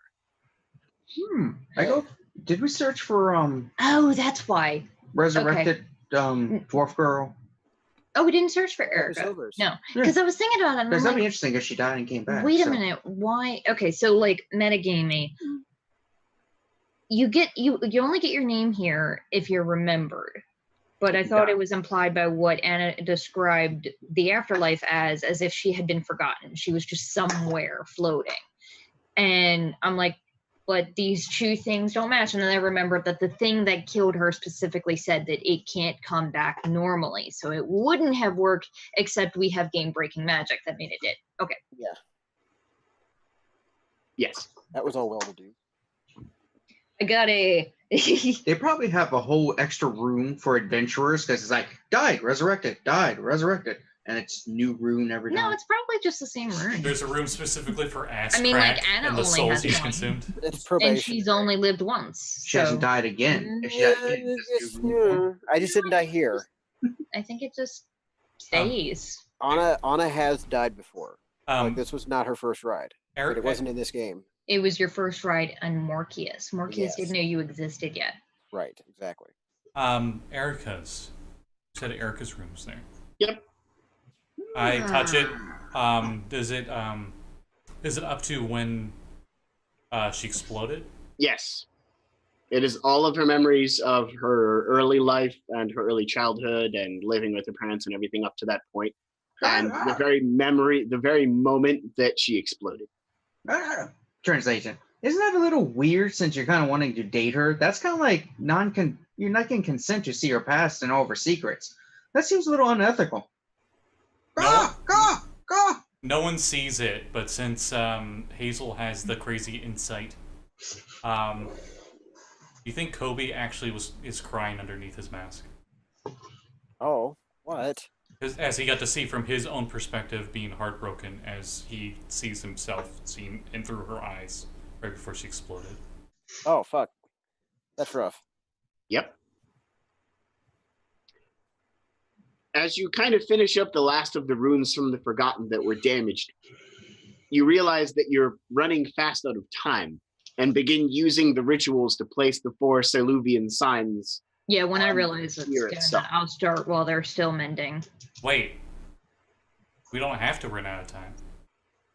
I'm joking, we're not doing that. You gave me heart failure for a second there, Coby. Because I'm pretty sure we would also go into stasis if we're in the range when it initially fires. Yes. Ooh, I wonder what would happen. Nothing good. Nothing good. I bet if I could put a timer on it and I cast, if someone could cast teleport on it. Well, we can play with it later. Right now, time stop rock. Let's just get busy placing the sigils right now. I'm pretty sure you make something called a sphere of annihilation. You transform into a swarm to help spread the things faster. Oh my god, that's terrifying. Neat. All right. Wait, what's the highest? highest? Delicately hand the scroll What's the highest to the level? swarm. What's the highest level CR you can turn into? 1. Only One. one? Yeah. Oh, it's Yeah, gonna. he's not a moon He's druid. not Circle of the Moon. Oh, it's gonna go with a swarm of cranium rats or something. It has to be a beast also. Cranium rats are beasts. I don't know. You know They how are. things Yeah, they're Actually. weird. Because they're like the only beast other than one or two other that actually has a pretty high Swarm of intelligence. insects would probably be the highest that I would do. Because quippers, I think, are fish. Yes. Yeah, that would work. Piranhas. What about the snakes? That's lower, but insects can move faster. That's true, I guess. Snakes. Yeah, yeah. Yeah, just delicately drop a scroll into the middle of a cloud of bugs and start on my own. You begin placing the large Soluvian signs on the sphere. As you place the last sign, you feel something strange. You feel as though some great power, some great burden was lifted from your shoulders, as though some greater curse was broken. Oh, Student good. debt. I wish. Yes, it kind of feels like that. Yeah. I don't know what I would do with my life. Have money. Live. What do I do with it? Go outside and draw things. All on the cat. Got you real. Oh, I'm the cat. Holy crap. Oh my god. I'm just trying to think of how. Most spoiled cat ever. Scotty's apartment's just nothing but cat trees on the perimeter. Surrounded by catnip. You do that like super fancy Animal Planet stuff where you just remake your entire apartment to be cat friendly. You have like a catwalk going all around and shit. If I wasn't paying school debt, I could buy him his own garage with all of his stuff in it and his own place air conditioned. I honestly thought you were going to go down go down the line of an Animal Crossing where you shake a tree and shit falls out of it. Yeah, I go over to the butt tree, you know. Anyway, so putting down these signs and all the mending and all that. How do we know it worked? Well, did you feel that? Yeah, but It is done. There you go. You hear inside your head as the last sign is done, placed, and you say that. The far realm can never again touch Morkias. All of every reality in the conceivable future and those that already exist owe their debt to you. What about those shards of the Forgotten? As you repaired the names on the wall, they were remembered. The Forgotten is no more.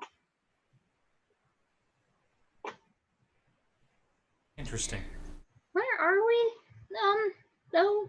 We're in the You core. are in the core. Yeah, we're in a city that nobody's seen for 4,000 years. Where's the city? No, that was a portal. Underwater. That was a portal to an underwater city that went to the core. The city that is underwater is exactly the center between the far continent and the imperial continent.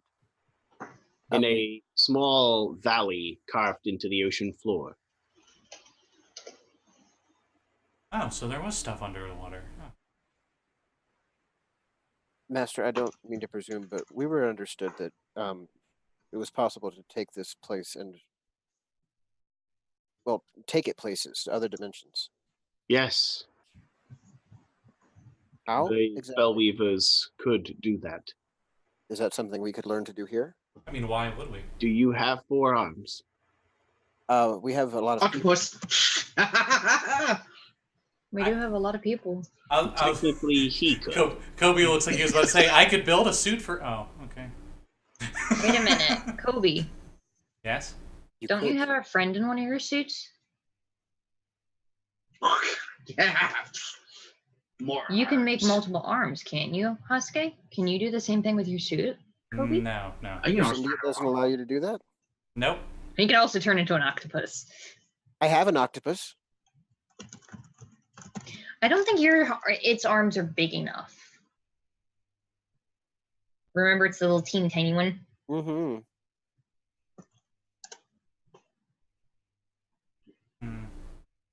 Could we go and perhaps retrieve our automaton storage unit? Why? Well, he has no arms, doesn't he? Doesn't Backpack have arms? Yeah, He has arms, yeah. He has very simple hands, though. They only have like 3 digits. Oh. Yeah, because otherwise he wouldn't be able to drive the ship because he can't steer. Why would we?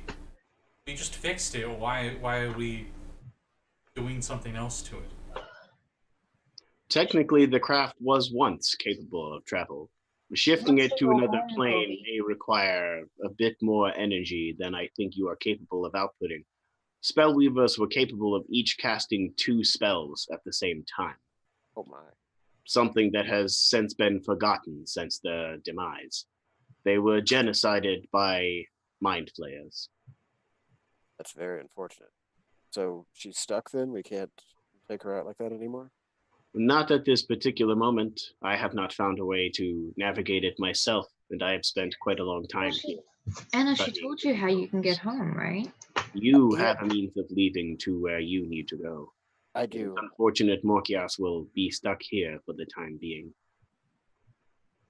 I feel like we've overcome a lot of obstacles. I feel like this is probably going to be just one more. Coby, do you think between my dimensional experiences, your technical genius, and Erica's magic expertise, we could perhaps come up with a solution? A solution to what? How to get this thing moving again without having to be able to cast twice.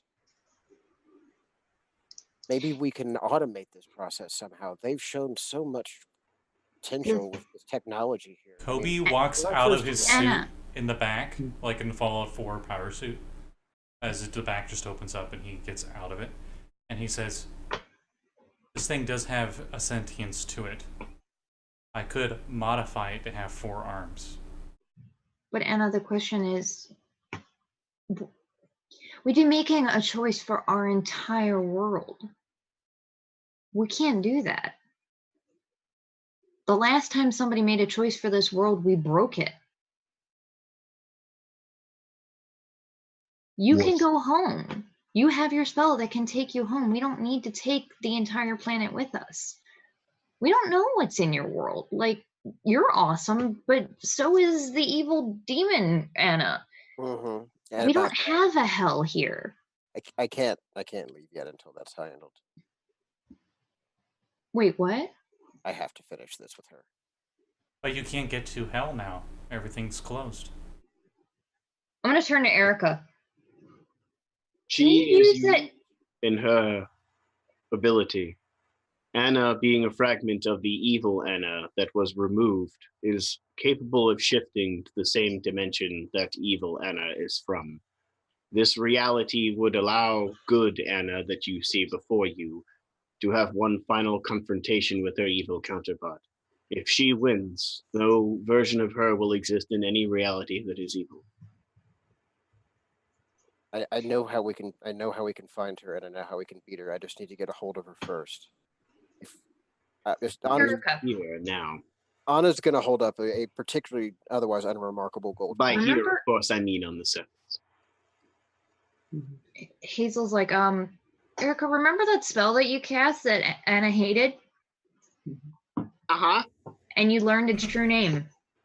Uh-huh. Anna, what's your true name? It was anathema. Can we summon her? Technically, her name is also yours. A unique flaw in the use of the spells that the Hells did to split her. Yeah. You could technically do so, but the only way to permanently kill her is to kill her in hell. Oh, shit. Which gets to my second point. Hazel, can you get this in her pocket without her noticing? What is it? It's a homing beacon. I actually looked at Vint. I'm like, hey, try and take something out of my pocket without me noticing it. Already did. Yeah, I have a plus 11. What do you have? 17. Yeah, I handed to him.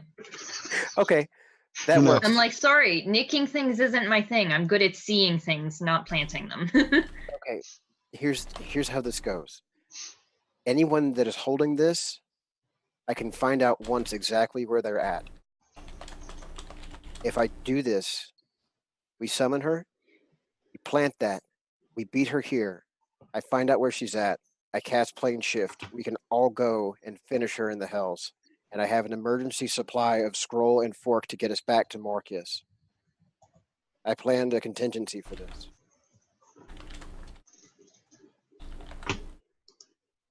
We can be in and out in, well, I don't presume she'll be in any shape to fight again once we find her in Hell, if we act quickly.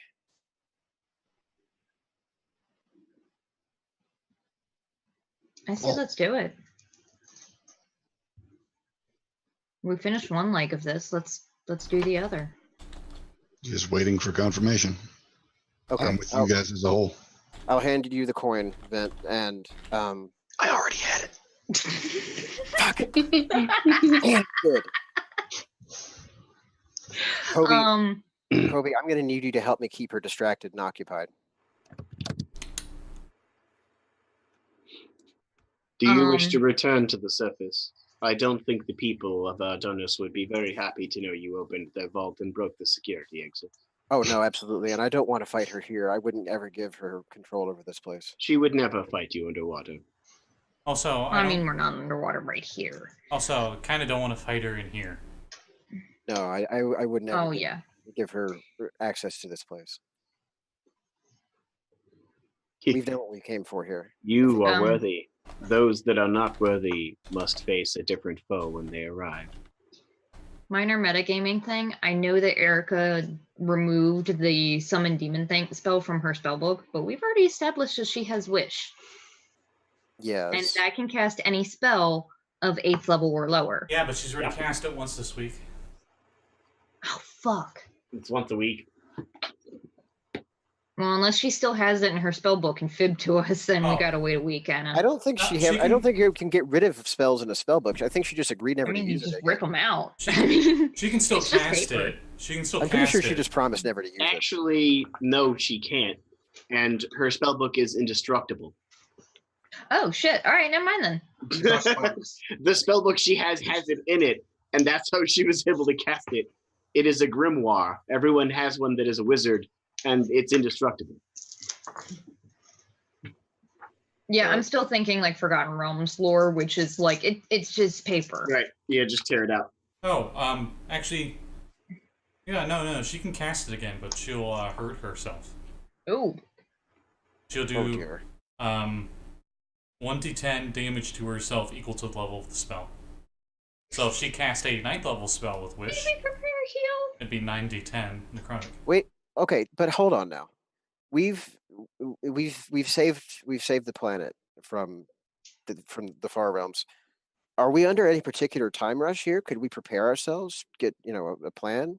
I think we could, but honestly, I'm pretty prepared as it is. I expected the fights that we encountered to be a lot more fighty, spellcaster based. Like I have a. I wouldn't want to hurt her. Erica. Okay. Oh, okay. I think she means Erica. I'm like. I was reading up on the rules. They're very different in 5th. Yeah. Okay, she's had a long rest. She can do it. Oh. Wait, what? Okay.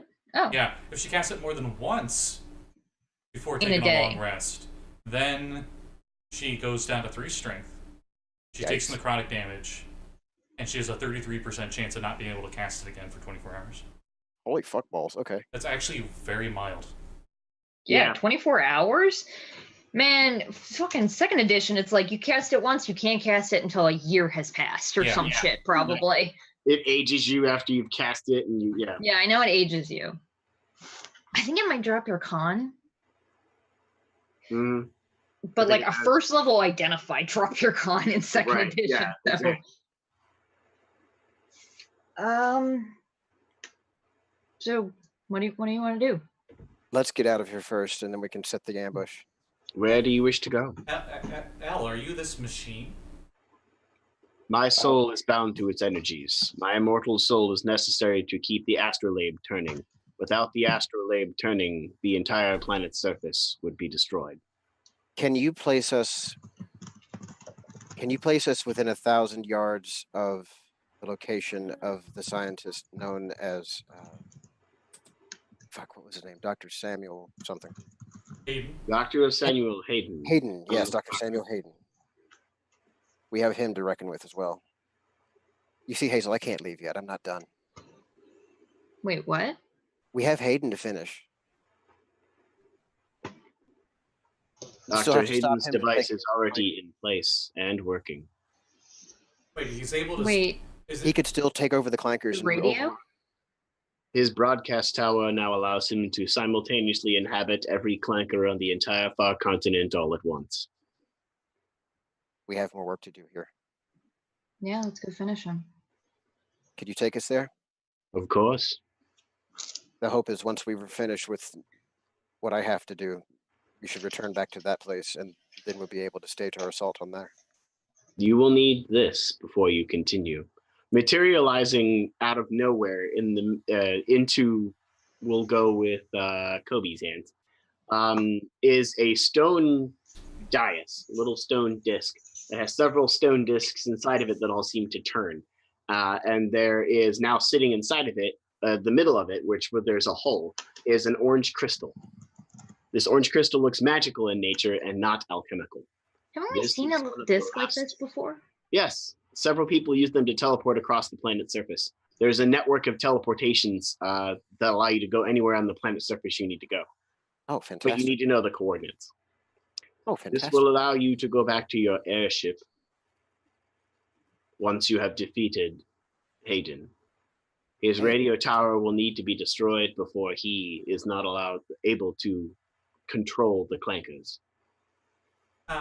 We just need specific coordinates, right? Is there anywhere really close to him?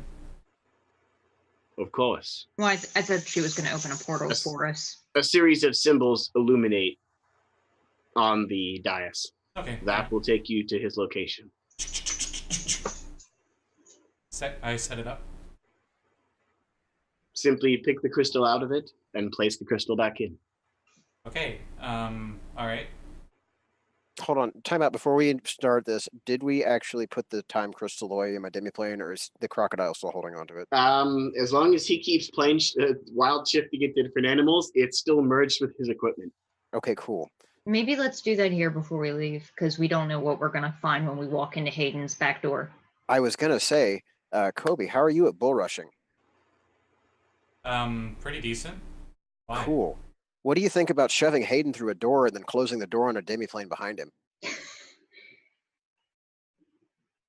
I mean, I could do that. Honestly, I think I'd rather kill him. I think he'd find a way out. I highly doubt it. All I would need is 24 hours, and we can go back and make sure he never goes anywhere ever again. Or we can just kill him. I'm sure I can hold him for 24 Let's kill him and put him in so no one can resurrect him.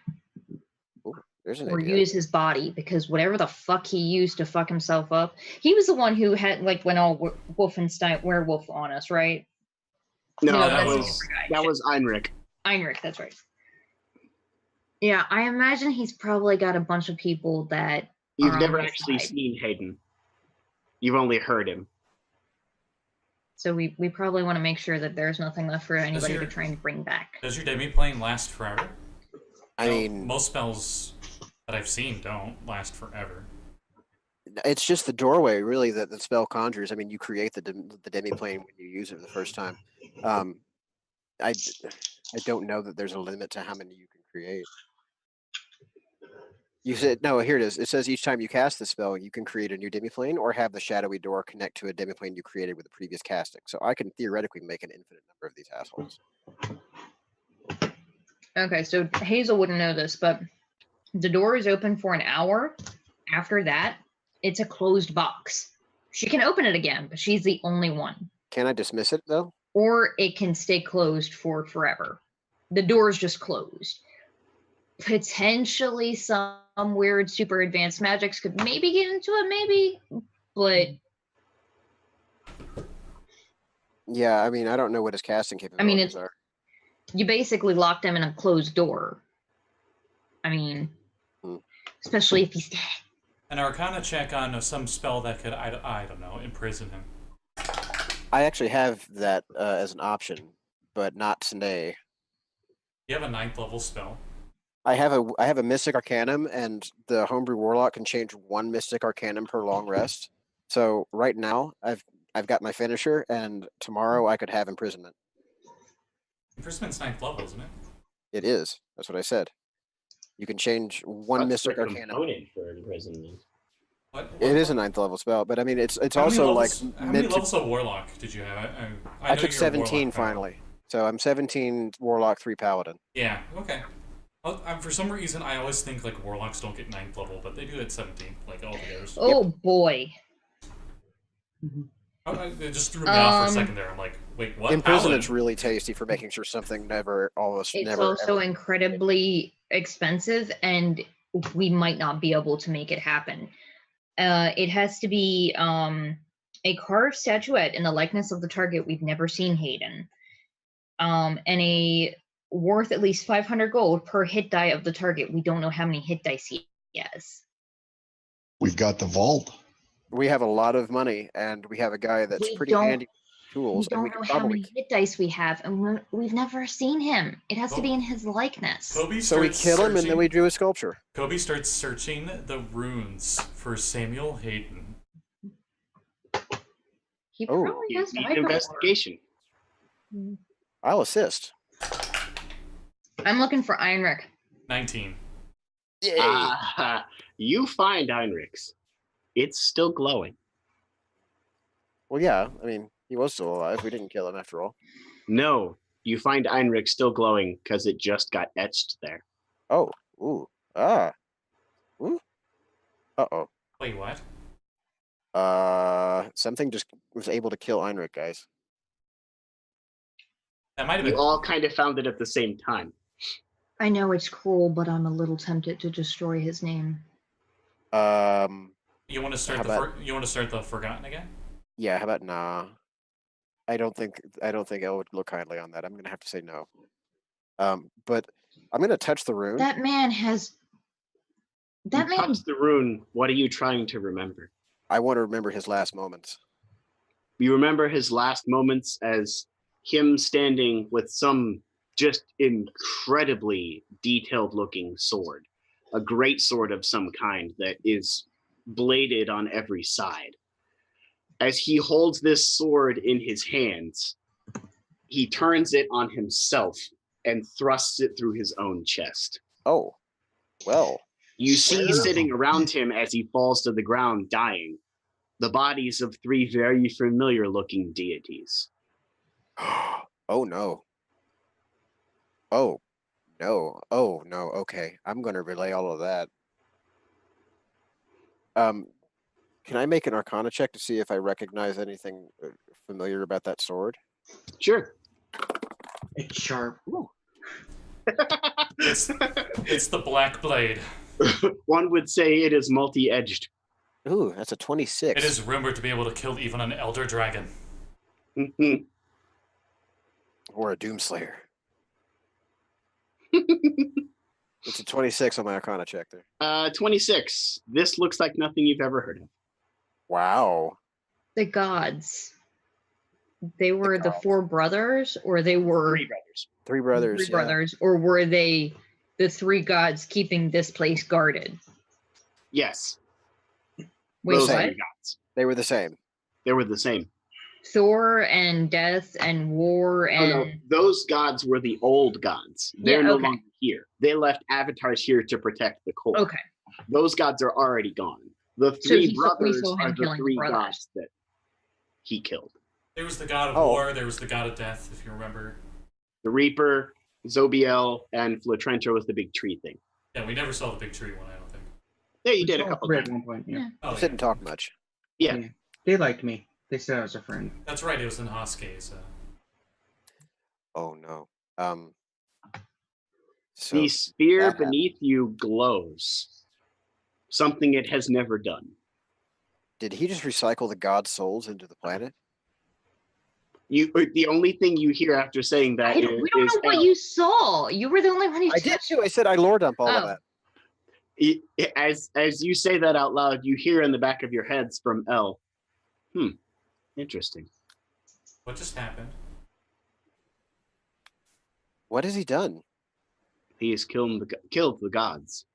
I But mean, by dying here, their divine essence was recycled by the planet, seemingly keeping the planet perpetually powered without gods being around.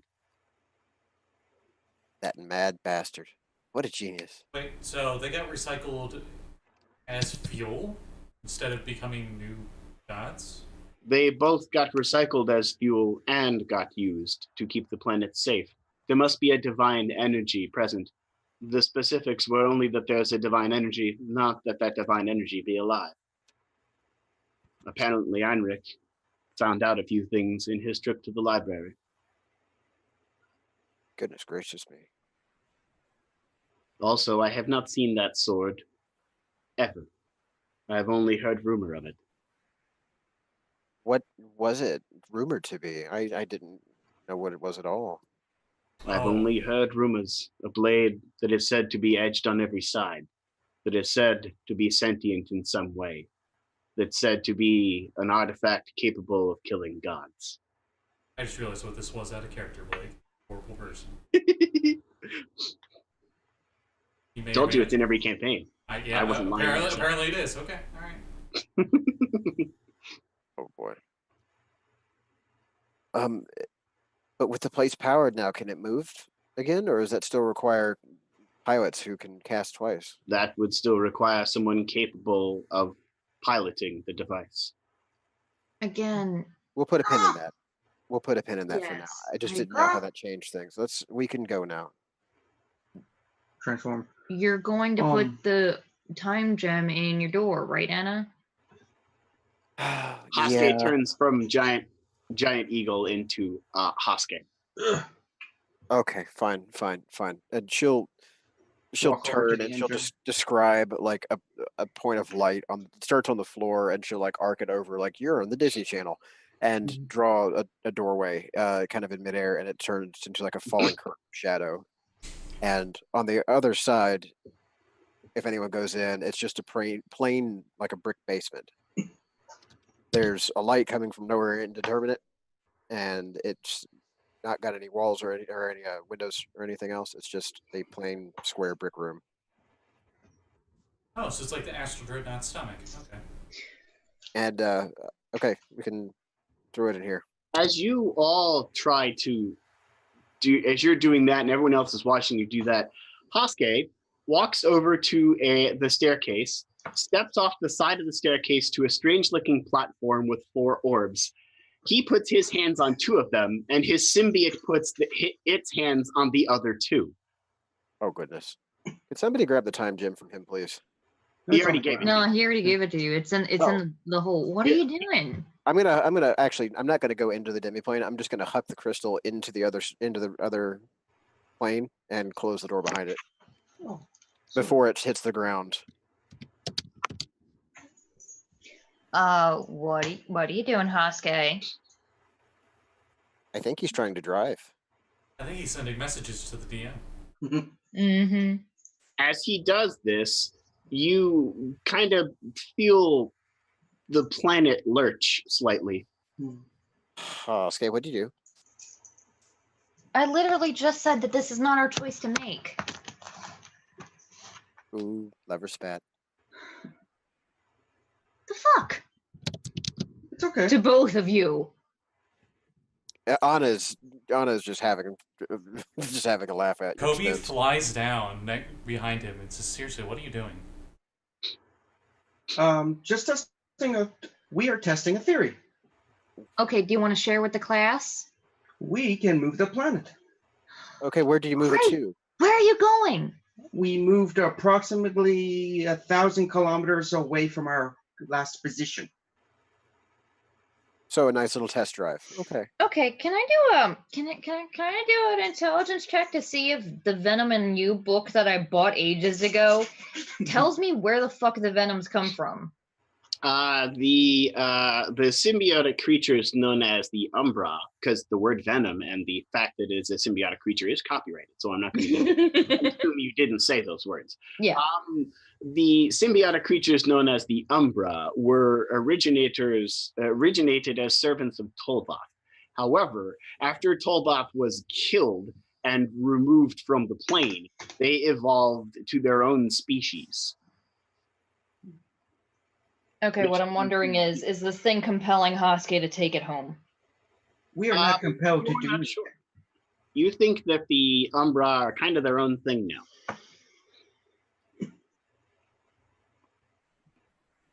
And we're stopping about 1,000 kilometers away from where we were? We are done. Mind you, you're driving, but you can't see. As far as we know, we made it 1,000 kilometers away. Well, it's a good job you didn't crash into anybody. You moved our planet. Yes. It is in the void. The only thing around us is nothing. Coby tries to find. Is there another platform? So we were just trying to see if you could do it. Yes. Yeah, there's another set That's of what I consoles. was trying to get at. I We didn't said know that. Coby flies over to that one, and he We gets said out of that his we were suit, trying to move it to see if we could. and he has the We suit are of two have minds, part of one 4 controller, arms, and we are Kobe's little alone, gnome hands on the other. capable of casting simultaneously, utilizing our shared consciousness. I can have the 4 arms. We can pilot the planet. Coby, as you do that, you can kind of see from your console, it doesn't appear to steer, but your console appears to see. Ah, okay. So this is not a one-man thing. That makes sense. As you guys see, Coby had another one nearby. Kobe's suit, his weird alien-looking suit, is the grabbing symbiote 2 of the one. controls, and Kobe's hands are on the other 2. Okay, so apparently I'm the eyes and you're the steering wheel. We find this interesting. Where do we need to go? Yes, so do we. Kobe's suit responds in a way you've never heard it speak independently of Coby before. We can see things. Oh my god, I hate all of you. I have this little thing called armor sentience on my armor. Anna's actually going to use disguise self just for a lark, but she's going to make her eyes go oily and black, and she's going to smile at Hazel kind of lopsidedly. Like, I will punch you, Anna. you can try. Meanwhile, Vin's just like, I can't shoot Smoking a cigar in the corner. I can't shoot anything in here. It's literally just standing there smoking a cigar. Okay. Coby, can you put a bookmark in your dial thing to come back here for later? Because this is all very interesting, but we do have things to be getting on with. What do I see? You see what seems to be a space of nothingness in every direction. However, you do somehow also able to see that this nothingness is not really nothingness. That in this nothingness, there are suspended large bubbles. Large, kind of opaque bubbles. You think that these are other realities. And if you navigated too close into one, you would seemingly phase to another reality. We wish to find Magic the Gathering. No, too many colors. God. Oh my god, could you imagine Coby and Kaladesh? Oh my god. We pilot to Kaladesh. Coby is Kaladesh, thank you. Yeah, the Anyway, the that's the one that I sent a million years ago, the like picture of the Robo Dog, the construct dog, and it's the cutest shit ever. What? L, what would happen if we merged with another reality?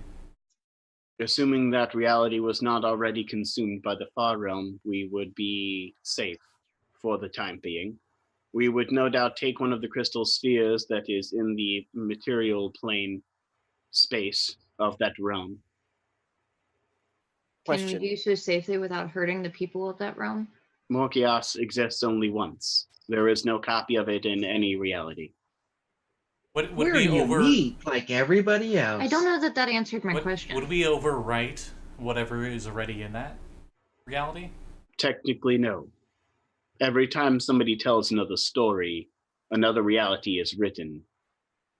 You would merely be supplementing Morkios into that reality's history. Nice. So we're retconning their history. Exactly.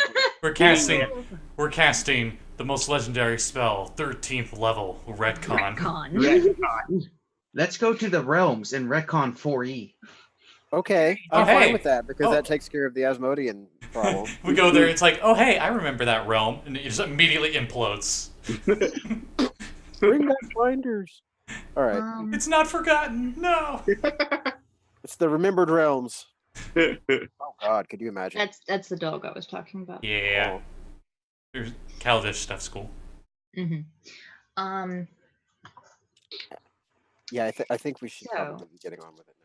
Before we leave. Well, okay. So the reason I'm thinking of doing this, and maybe Hashke already is a step ahead of me. If we go to another reality, there's other gods there, correct? There would be, yes. I don't think they would let somebody run around with a sword that can kill them. The Godslayer sword is unique to this planet. It would not exist in another reality until you brought it there. We need to go to where Einrich was. That sword is just laying there. He killed himself. The sword is already broken. Its pieces can only be found by one who holds the hilt. Well, so as soon as you said it breaks again? Well, he died and came back. His symbol lit up again. No, I think that just meant he just died. Yeah. It was fresh. The one known as Einrich Venrich is dead. His soul has been recycled. His memory is stored in the symbol. Elle, can we ever come back here? You can, if you wish. Yeah.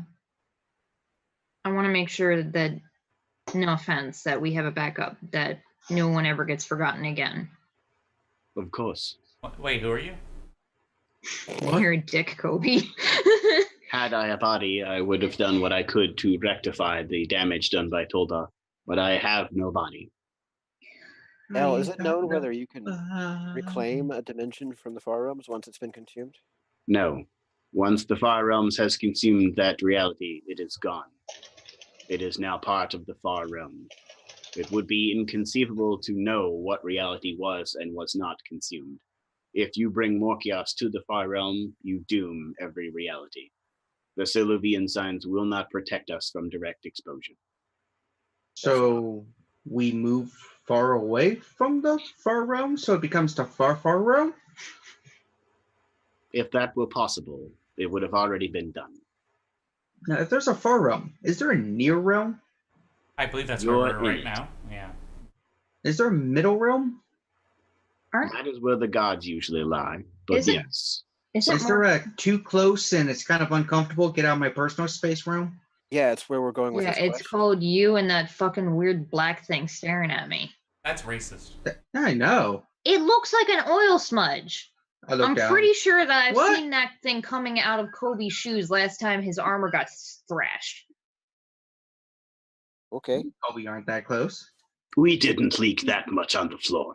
Oh my god. His armor says as the head of as the helmet turns independently of Coby. Hazel doesn't pray, but she's tempted.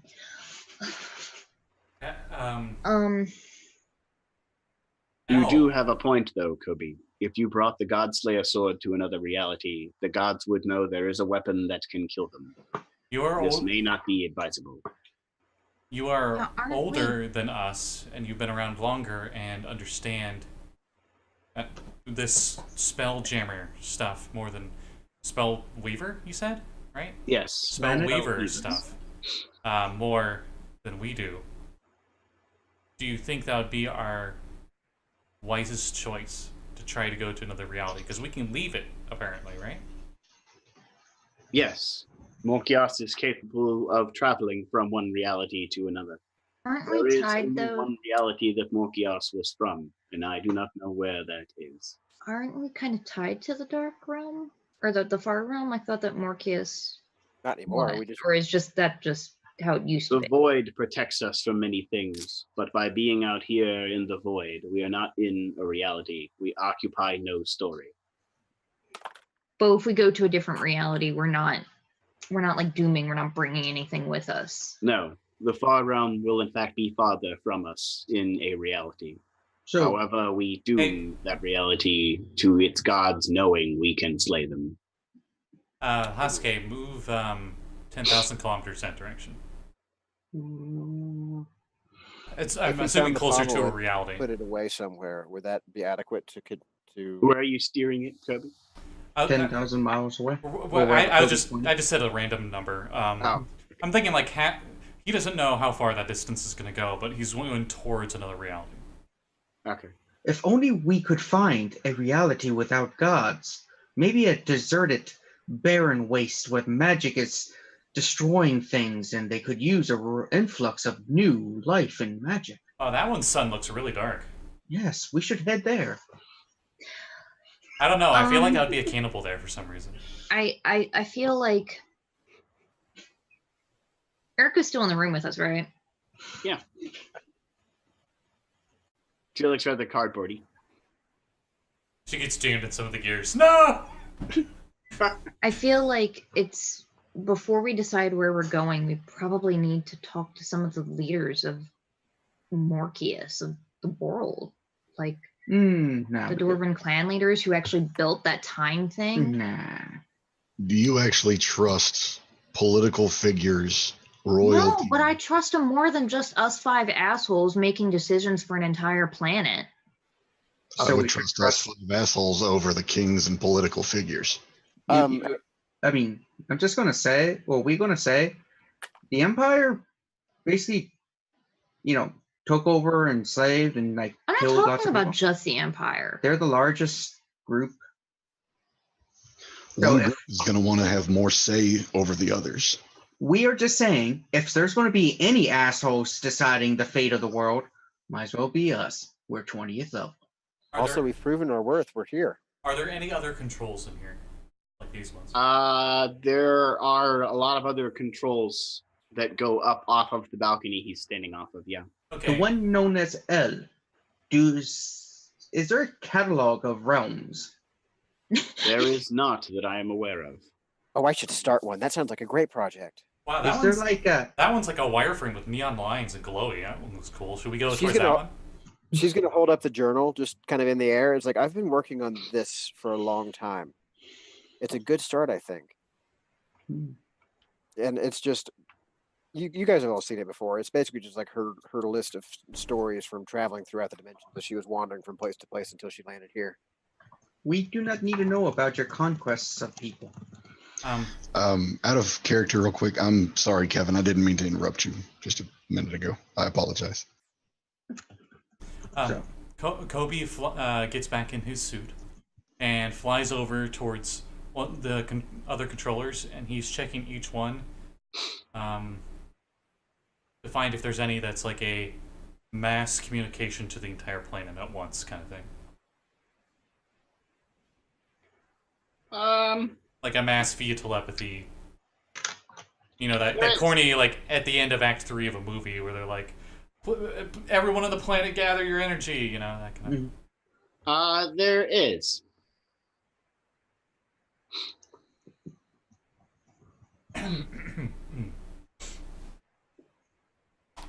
Remember, everybody, shop at Coby Enterprises. We get the best deal. It just turns it on. Hey, is this thing on? Is this thing on? Oh, okay. You guys hear that? I am Iron Man. Gnome, you gnome. I'm just kidding. I don't say that part. So, like, it covers it or whatever. I can't actually cover it, or you guys wouldn't hear me. So this shouldn't be up to us then, Hazel. You're right. People of more chaos, I say inside it. All of you hear that in your heads. And then translates to other languages. Yeah, it's that. It's that classic, like, it's television and it's just like showing it on the news everywhere and it's translated in all those languages.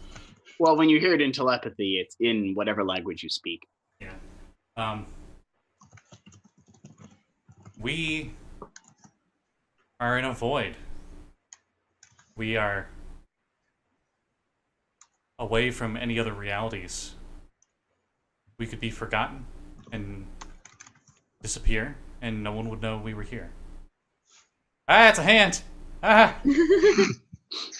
That'd be great if that actually said that. See, at this point, I just have this feeling that everybody hearing this is going to be in mass Panic, yeah. panic because one, if they believe it, they're going to go crazy because it most definitely comes No matter against. what, I imagine we're saying this, we're like arguing about this in the background while Coby's talking. No matter what we do, people are going to panic. Our sky is going to change. Our entire world is going to change. At least now they have a choice and a warning. We are giving you a choice. That's everyone. Do you want to become part of a reality? Do you want to be remembered? Or do you want to stay where we are now? Safe, but forgotten. Wonder about what's his name? Think one if you want to stay. Think two if you want to move. Hold on. Who? No, the guy that we're trying to kill that's building the robot army. Warn everyone. Oh, we can get to him in a second. Can I roll? Just warn him. No, that makes things too easy. I can't do that. Can I just roll overall charisma? Yeah. Or something? Damn it. Okay. Charisma save. Okay, that was like 25.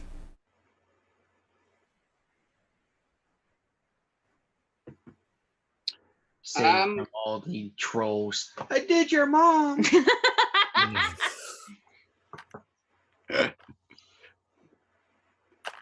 Also, shop smart, shop S smart. Can you hear? Does he hear all of that? Is he the only one that hears that? As he's saying it, he also hears it in his own head. Yeah. Wait. Do I get like a professor helmet? Part of the controls for this one, as you put your hands on all four of them, is a helmet you have to put your head into. Nice. Also, I find him an apple box to stand on. Also, I might be feeble-minded from this. Who knows? You know what?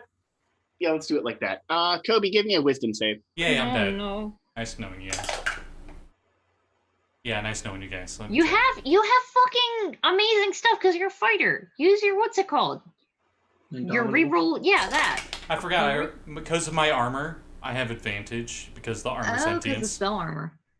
For saving throws, I rolled a nat 2 and then I rolled a nat 20. Okay. So 21. You succeed in avoiding insanity.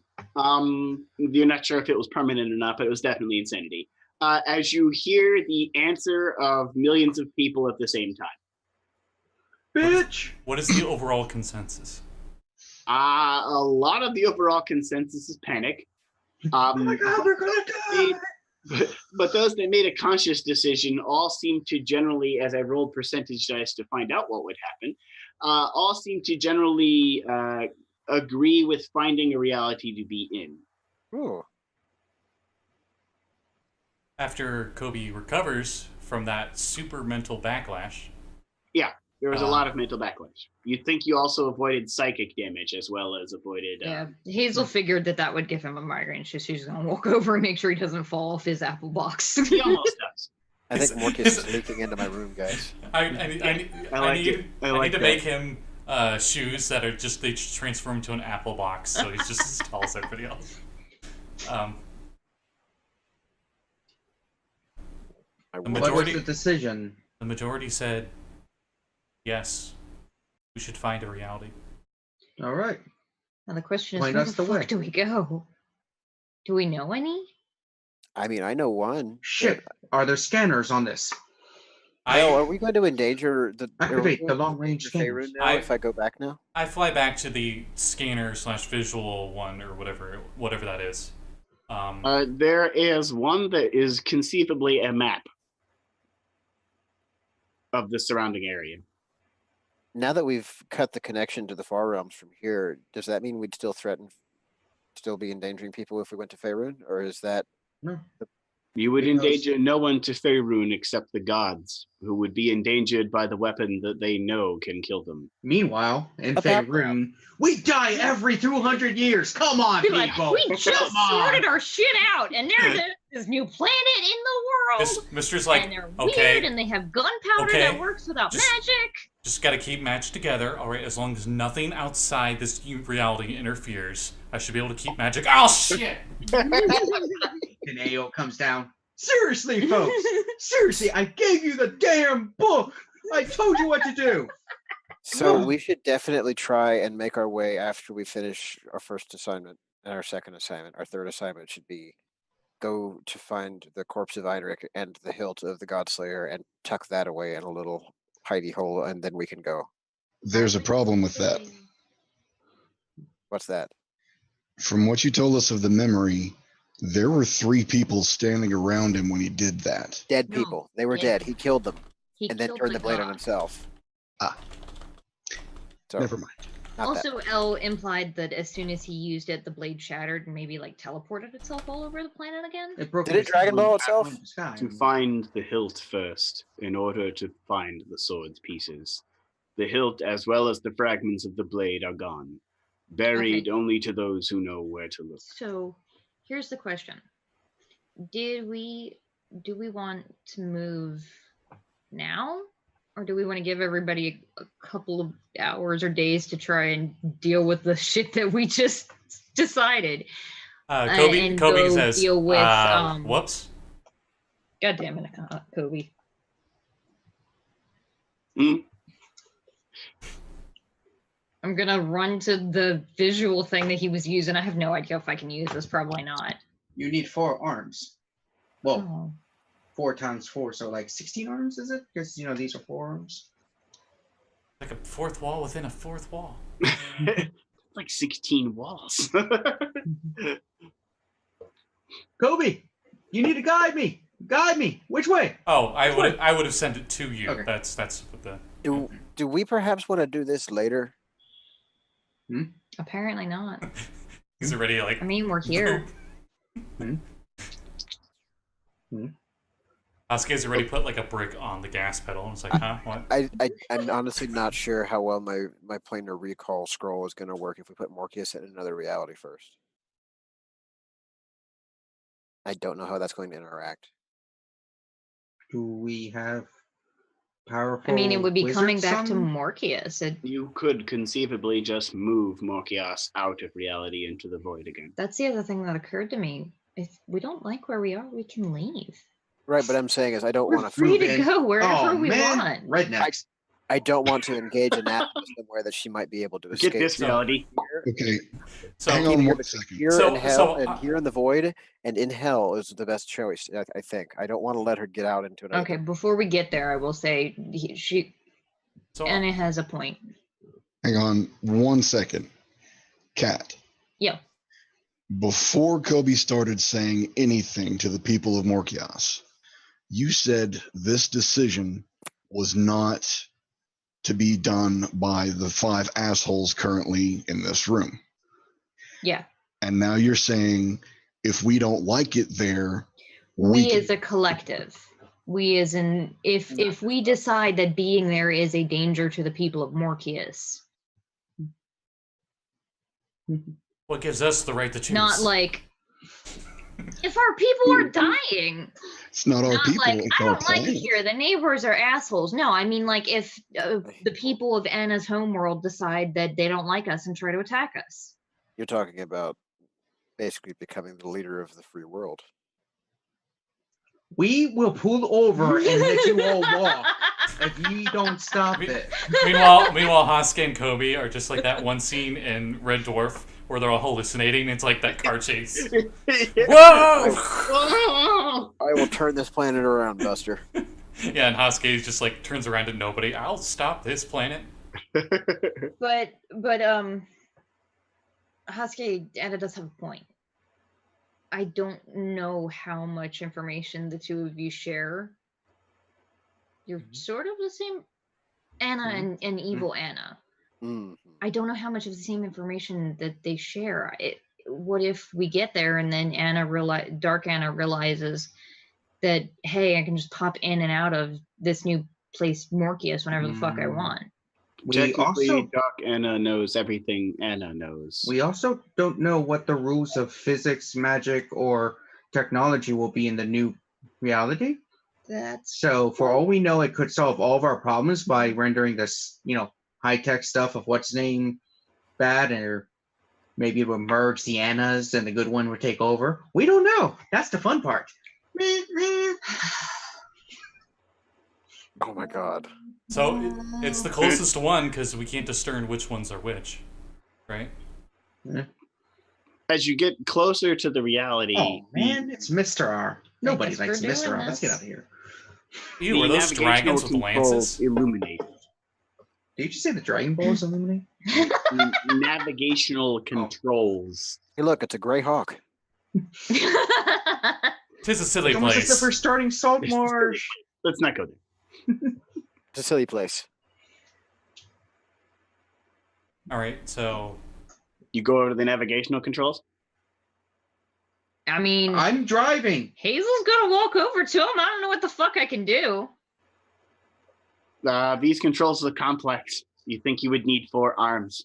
We can ask Elle to just blip us out of here, please. Okay, so how many people with 4 arms do you need to discern this thing?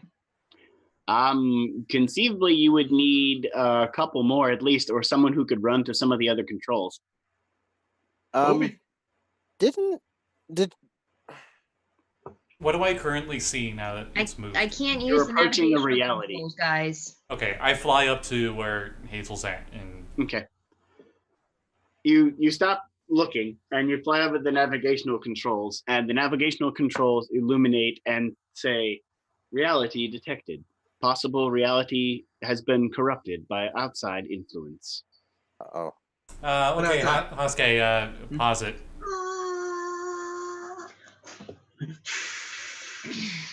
Could we please go handle things first? This is handling things. Yeah. I really don't think it's a good idea to do this inside of another reality. Why do we hit the brakes? What's the possible corruption? What's going on? I just don't There think appears it's a to good be idea. apparent corruption going on in this reality. What kind of corruption? I don't know, but if the spell thing says it's corruption, then Okay. that's No. Who bad. the hell let them drive? They're the only ones who can. Doesn't mean that they should or that we should let them. We The don't D- have a Don't have a choice. The DCs are 3rd edition, all right? We can only go so high. You approach another reality bubble. hmm Reality detected. Pull up. Pull I'm up. just going back and forth between looking at it and going to the reality You, scanner. or you whatever kind it of is. tell Hashke to stop as you get within detection range of the controls, and you jump over the navigation controls, and I see 2 10-sided dice. probability of reality's survivability to Morkias's existence is probable. Probably, probable. Possibly. That doesn't make sense. All right, this one's a far realm one. Let's just keep going. Of course, if there's a probability, it's probable. As long as it's 1%, that's still a probability.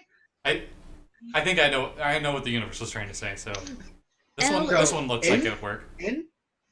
Yeah, No. let's get our feet wet.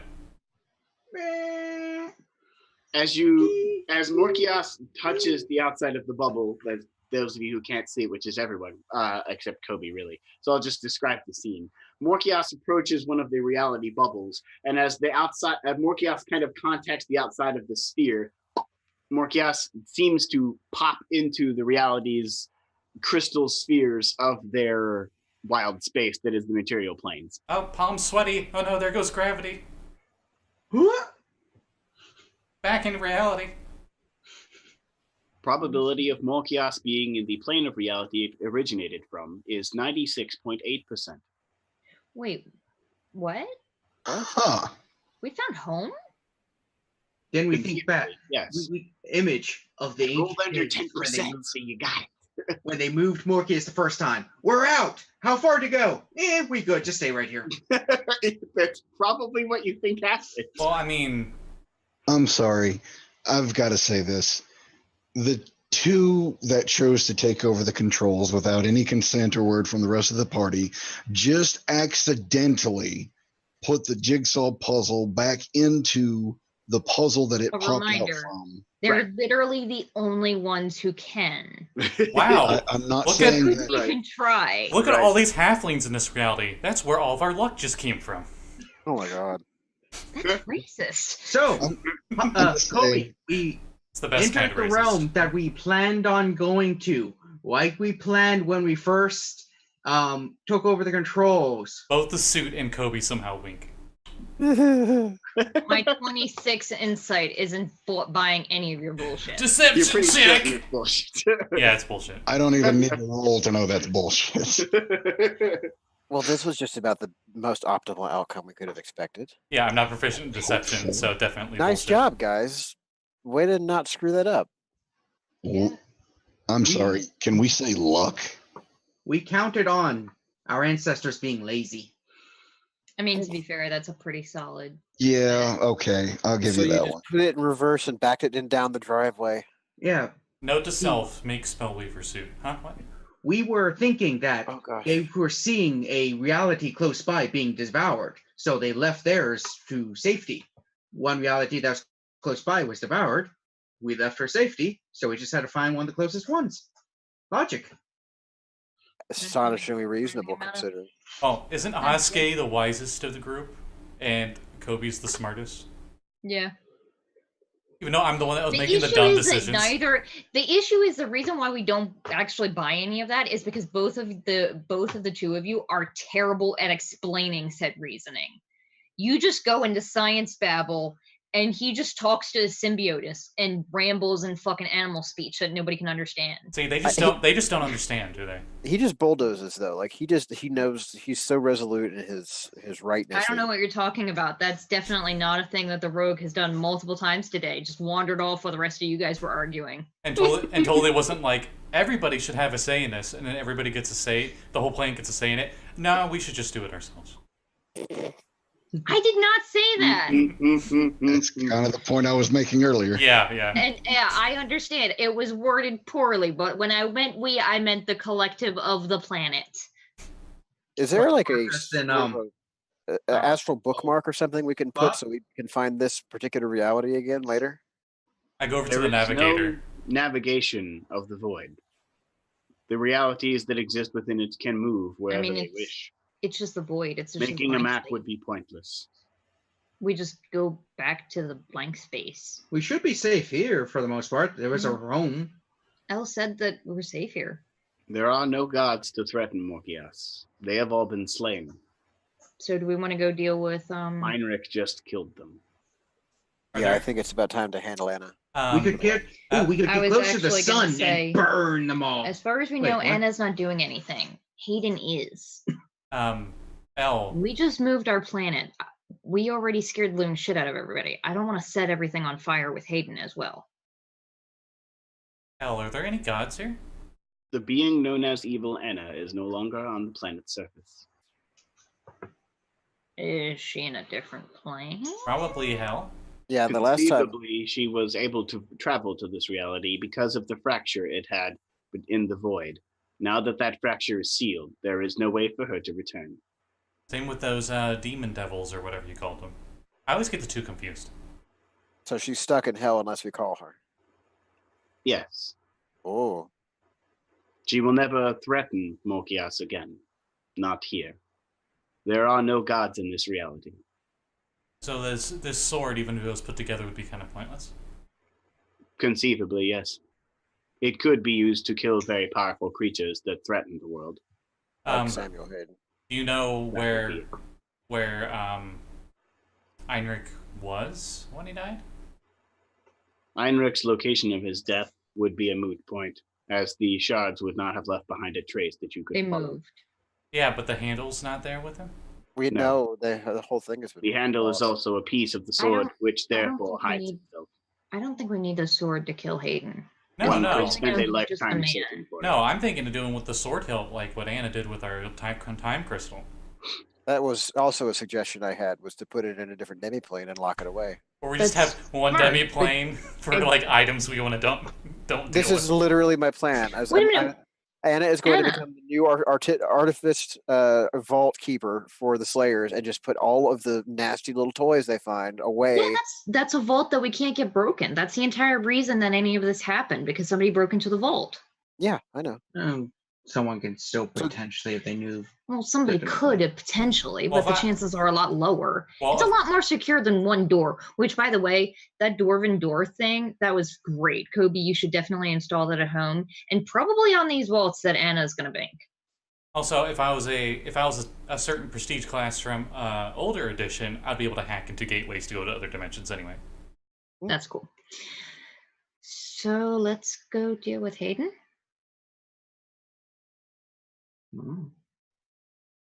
I was expecting a fight with Anna tonight, but okay. I've still got another one of those, another couple of those purple worm poison arrows left. Sure, I'd need to take a long rest in between, though. Still got my round. Coby writes down notes in Runic, and they're literally labels for the controls that we had. Wait a minute. This one's navigation controls. Wait a minute. One last thing before we head out, though. Elle, you said that she knows everything I know. Just how absolute is that? All of your knowledge is her knowledge. So she's unaware of this entire discussion that we've been having? Yeah, we're going to have to deal with her later. But right now, she's in hell. She can't cause any problems. Where the controls are and how to get to them. Well, she can't use them because she doesn't have 4 arms. She would have to deal with the Guardian if she attempted to come down here. Also that, yeah. But she also just knows the entire plan that I outlined to you guys, which makes it... I am not the Guardian. I am merely the soul that keeps the realm. Well, yeah, I presume the Guardians are the avatars that we fought. No, the avatars are meant to choose those that are worthy. Those that are not worthy may still find this place. There is a Guardian that is down here now. Anna, I know... No one has left them behind. I know that she knows the plan, but right now I feel like Hayden is the more immediate threat. She's locked in a box right now. Not if she takes efforts to protect herself. She's gonna do that anyway. Let's put it to a vote. Do we deal with Anna first or Hayden? Oh, now we're voting. How would we get to hell? I already outlined all of that. She can do her plane shifty thing, supposedly. Why don't we just gate her where we want her to be? Because if we kill her on this plane, then she just goes back to hell. We have to kill her in hell. So we've got to kill her once, gate or plane shift there, because gates can be stopped by the local powers. If Asmodeus or whoever it is happens to be in charge where she is at, probably to spot her, then they could theoretically say no gate for you. And so you want us to planescape to a place where an Asmodeus, who apparently is powerful enough to stop ninth level spells and is willing to help her, apparently, is. The point being that plane shift doesn't do that. But it would still put us in an area with a super powerful being that would be willing to help her to begin with. No, I'm not saying that she's going to be anywhere around the proximity of an Archduke. I'm saying that then the gate spell would creatures. I'm saying that they're aware of the intrusion of gate spells into their dimension and can shut those down. Plane shift doesn't do that. Plane shift, we can get in, kill her, get out again without anybody being the wiser. They would still have to be in proximity to shut down a gate spell. Regardless, I don't have gate. We literally just saved our reality. So anyone up for shawarmas? I'm kind of hungry. That sounds fantastic. Yeah, shawarma's nice. Conceivably, the problem that is Samuel Hayden could be dealt with by an army of some other nation. If the Empire of Cog felt his clankers were a threat to their nation, they could easily deal with him on their own time. Is he in a tower by chance? Hayden? Samuel Hayden is currently located inside the radio tower he built on top of the Soul Forge that the clankers usually What's it made out of? Metal, I presume. That you can heat? Yes. How geologically stable is the area? I got a spell I've been willing to try out. The area of the far continent is known for random geological instability, earthquakes, volcanoes. I can cast like an earthquake on that thing. Wasn't the Soul Forge built down with him in there? You could conceivably destroy the building rather easily with an earthquake. Wouldn't that also take out the radio tower? Yes. Ooh, excellent. What? I thought the Soul Forge was built by the dwarves or something? The Soul Forge was built by the dwarves long ago. The ability for the Soul Forge to transfer souls to another body has been damaged. This particular Soul Forge no longer functions. However, it can still construct bodies. The clankers themselves are simply empty bodies. They contain no soul to occupy them. Like a zombie for a human, the clankers are such for the Warforged. They exist like ants only to construct more Warforged. By conceivably destroying the Soul Forged, you may possibly destroy the only sentience that they have, ending the threat of the clankers to the far continent. That sounds a bit like genocide. It would be. Part of me does not like that word. I got a feeling that the clankers maintain balance on the far continent. There is no threat to the far continent. There is nothing there that needs to be destroyed or altered in any way. Without the clankers there to maintain balance, an empire could conquer the lands that are there. Oh, shit. Seriously, though, we want to, Hayden seeks to build himself an empire. He currently has the only continent that is not occupied by one, and he is its sole ruler and all of the subjects at the same time.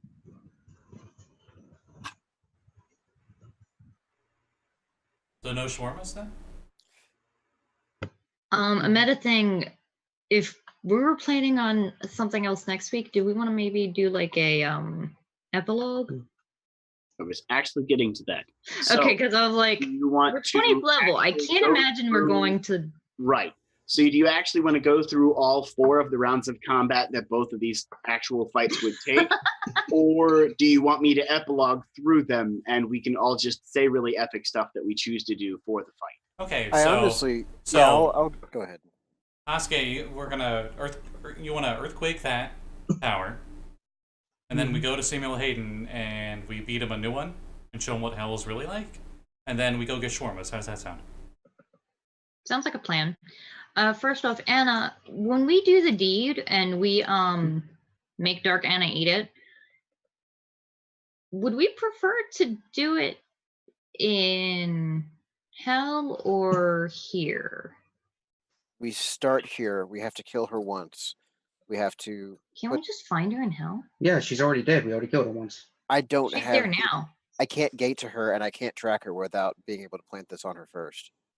Summon her, plant the bug, follow her back, then kill her. The main thing is getting the bug planted. Yeah. I don't. If Erica can pick up gate from somewhere, then perhaps we could do it that way. But otherwise, we would have to do it this way. Okay. This I know, and this I can do on my own power. I'm sorry, Anna. I don't think you can be a part of the plan anymore. Everything you know, she knows. She can't read our minds. We have to change your plan. Yeah, she might have. And you can't know about it. Or some other spell that prevents the tracker. I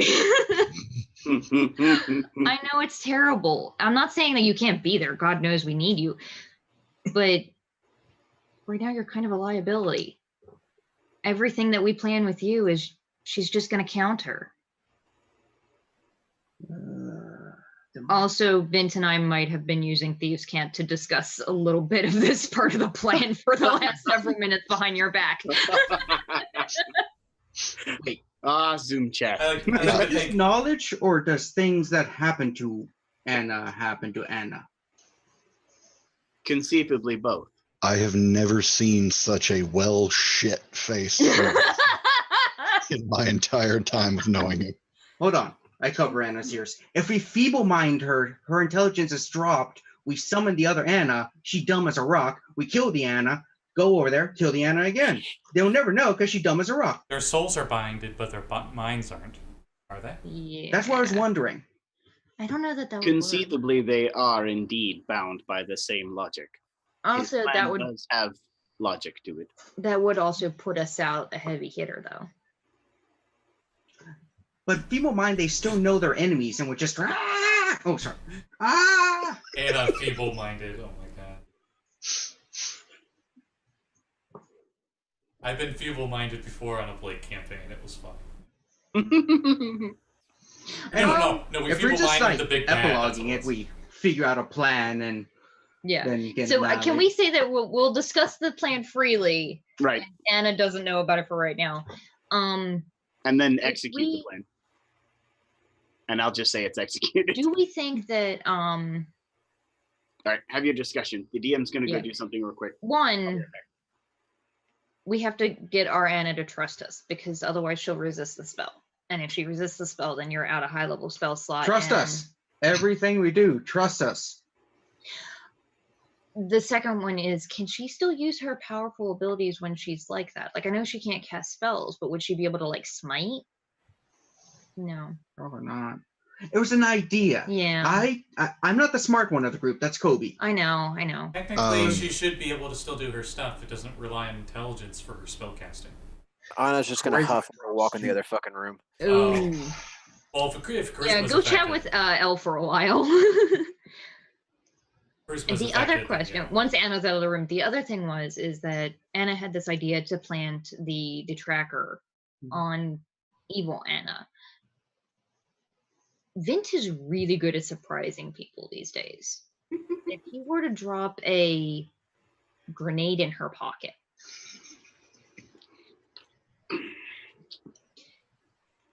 what's the timer on that thing? Could you plant them both? There's a spell I don't like to use, and I don't have power over it, but we might find a wizard where we could kill evil Anna, trap her soul, and we can just walk to the next plane and don't have to worry about any like excess stuff like finding her again. Or we could just trap the soul and let other Anna just keep it around and be like, ah. That sounds like the imprisonment one that Anna was talking about for Hayden. Yeah, Soul Cage. Say again, Jesse. I said out of character, I do have the option to pick up Soul Cage, but I'd have to know about it in advance. Wait a minute. Anna was already talking about using imprisonment on Hayden. So we imprison Anna. Yes! Wait, no, the evil Anna. She's already going to plan to get it tomorrow. She thinks we're going to use it on Hayden. We get there, we're in the fight, and we look to Anna and say, do the Hayden plan. Okay. She didn't know that was the plan until the second we told her to do it. So as long as she doesn't use that 9th level spell slot until then, we trap Anna. We trap the evil one. I also had another option that just came into mind. Mm-hmm. My little fun boom toys. Guns? One of the grenades. Oh, like that's what they're called. They have a name. I like calling them toys. Jesus Christ. Anyways, okay. Yeah, my explosive toys. One of them is I can't think of a better way to phrase it because this is the actual name of the grenade. It's a goo grenade. It sticks the whole effective area in basically an entanglement. Whether or not somebody else has the beacon, if I drop the grenade, it goes off. That entire section is restricted for movement. So the beacon sticks there. If we can take her out, doesn't that go with her? Whether or not it's in effects wouldn't. I don't think it's just her. Okay, so it would literally. Those of you conceiving the plan think that the imprisonment plan might actually work, since Anna was planning on memorizing the spell anyway for Hayden. Yeah, let's go with that one. Yeah, let's just go with that one because it's going to be a montage anyway. We're thinking way too hard on a montage. Oh, yeah. Okay. Sorry. Okay, so at this point, everybody at home play yakety sax. Knowing our normal it's going to go stuff. terribly. Okay, so that's the plan for dealing with Anna. Now we have to bring good Anna back in and figure out what the hell we're going to do with Hayden. Which I would imagine just be fucking stab him until he dies. And whatever your thing is with That's what cast Earthquake and bring the tower up down on him. Conceivably, he would have to be inside of it. Pretty solid. It either will stop his plan or kill him if he's inside. I would recommend let's make sure he's dead first. Let's kill him and then do that to destroy the tower, just to make sure that all of his shit is broken. Or we could send the tower down and if he survives. If you don't destroy the tower before you kill him, you also have to fight billions of clankers that are also him.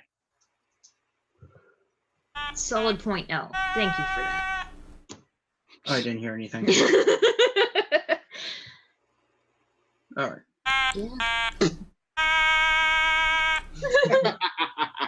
Yeah, so I think we're gonna go deal with Anna first. All right. So summon. I believe, yeah, Erica's gonna summon evil Anna. Okay. And she uses the spell that Anna told her never to use right in front of Anna. after we probably get a couple of licks in, states Anna's true name while saying it, and summons the evil version of her. You know what just occurred to me? It's both of their names. Would they both appear in the same 5-foot spot right next to each other? Because it should summon them both. That's very fine with me. There's 30 of them. What the hell? One for every crystal sphere. Yeah. Right before that summons goes off, though, she's going to turn her mantle on and get her sword out, her great big fuck off buster sword. Yeah, Hazel would like to pump a sneak attack with a purple worm poison into other Anna. Mm-hmm. Same. Before yelling to our Anna, do the Hayden plan. What? Okay. Lock her in a fucking box. As you summon her, and then the rousing combat begins, the Hayden plan goes off without a hitch, therefore imprisoning Anna's evil half forever in a tiny little demi-imprisonment, binding her away from Anna for all eternity. A side thing that I had forgotten, that there was a montage of backflash for that. We knew that we needed a likeness. We know exactly what other Anna looks like, and we know how powerful she is. Ta-da! So it works better for her than it would have for Hayden. Yep. And Coby's like, oh no, it's going to cost 10,000 gold and material. Oh no. Oh no. God, we already looted the vault. Really wealthy. I'm so mad that we didn't loot the vault. We did. I just want to say, though, you guys are going to have to keep her busy for 10 rounds. Imprisonment takes a minute. Imprisonment takes a minute to cast. You easily do that. Most of which you keep her busy by allowing her to monologue, because you know she loves monologuing. Yeah, and she monologues for at least 3 of the rounds before you. You can also have it start to go before we. Also, Coby turns into his OG suit, transforms into a large-size mech version, and then casts enlarge on himself to make him huge size. And he also has siege weapon bindings on the legs, and he just grapples her, and she cannot do shit. I can do rock oh god, hang on. Yeah. Wait, so you're doing that? You have absorb elements, right? Oh yeah. Yeah, me and Vint hit with dual right after with dual lightning arrows. And then you absorb it and beat the shit out of her and lightning zap her again. Right before he does that, though, right before he jumps in for the grapple, I would probably load in a round of enlarge and shoot Coby with the suit. So he's gargantuan size because he enlarges himself as well. So it's gargantuan. Coby's just hold on there. What now I am. Bullshit does Hashke pull out for this? Now I'm big, Badgers. Daddy. So many badgers. I think that's the funniest thing. That's the story that she gets to tell when she goes after all of this happens. When she goes to wherever the hell devils go when they die for good. Yeah. That she got taken out by a gargantuan gnome in a fucking suit and 1,200 badgers. Yeah. And 2 little assholes hiding with a bow and arrow and a gun. Yeah. And me just looking at her and here's my insult to injury. The minimus containment spell has the special component is a miniature version of whatever containment thing you have. I put her inside a little gazebo that is sitting in the midst of a celestial garden. Thought you were about to say a doll house. It's just like Frieza's version of hell from Dragon Ball Super. It's just this dainty place of happy, giddy joy for all of eternity while she's stuck in the gazebo. Okay. So what is the condition that allows her to get out? So during the casting of the spell, you have to have specify a condition that will cause the spell to end and release the target. It has to be specific. It can be as specific or as elaborate as you choose. but the DM must agree that it is reasonable and has a likelihood of coming to pass. When Morpheus enters a forum, universe has ended anyway. Oh, that's brilliant. Only time she'd be free is right now in the universe. She'd pop out just in time to get deleted. Yeah. Yep. She'd exist long enough to be consumed. That's Wow. very tasty. Talk about the blocks falling into place. It's technically viable, and it that's a could Tetris happen if move. somebody Also- else gets the controls and baffles it around. Also, I just realized with Absorb Elements, I have Shocking Grasp. So Nice. I probably fried her for half her HP anyway. Easily, yeah. Yeah. My lightning arrow only does 48 damage, though. I don't know how much Vince can do, because he's a much higher level than me. Also, my With evil Anna destroyed and her likeness defeated, the plan with Samuel Hayden goes off without a hitch. Oh, A building to the face is rather difficult to avoid. Yeah, he like climbs out of there, and there are like the four of us just standing there with all our weapons pointed at his face. Goodbye, Hayden. You got the guy with the bow. You got Hammer. In the back. Yeah, exactly. Yes! Yeah. In that time while we're on the airship going to where Hayden is, Coby forges like a mini Mjolnir and makes it. What's the most you can do? Like a +1 now or a +3? no, it's still +1. +1. And then we all plan our pose. You know, Yeah. when he comes in. Yeah. Okay, gotta Like- get in this position. And Yeah. Like I would love And to then it's see like an artwork of Avengers that. And then it's like- Avengers 1-esque where they beat Loki and they're all just like Just stay down. I would love that. I That's- would love to see That was my poor attempt at the Avengers thing. oh, I that's like what it was. bravo. Yeah, that was pretty bad. After And you defeat Hayden. Hayden's defeat proves once and for all that the far continent is not only now balanced, but seemingly stopped from any conceivable destruction in the future. after everything is done, and it looks like the world is not going to burst into immediate flames, Hazel's going to go back to the core, and go back to the sphere with the Unforgotten, and she wants to start writing down the histories of the Forgotten first, the ones who are still covered in chalk, and start talking about what happened and that what it wasn't their fault. They were a tool. And just telling the story, because the Big more tools. people, shut up, Kevin. The more, as far as she's concerned, the more information people have, the more equipped we are to make the decisions that benefit everybody.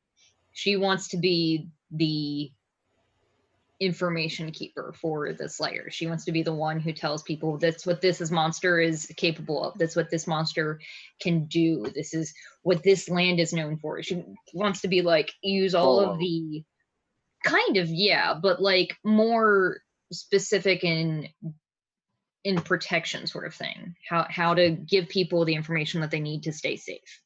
Hazel's Guide to Kicking Monster Ass. Yeah, pretty much.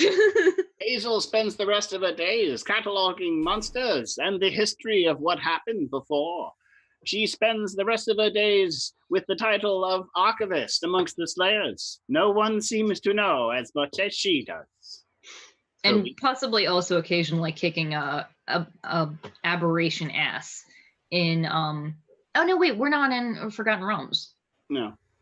Okay, There's well, I don't no know if Forgotten those exist anywhere, but she's gonna start writing about them in case they ever show up again. People know what the fuck they are. There's no Forgotten realms. Considering we didn't know what they are when they showed up.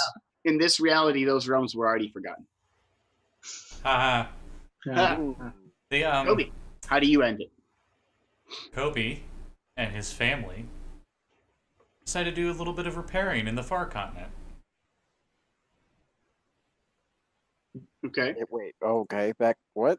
He conquers with the atomic bomb. Oh, I mean, does he mean like the Spark? Does he mean like the Sparks family, or does he? Oh mean my like god. My whole family. the Oh my Silver god. Sparks family.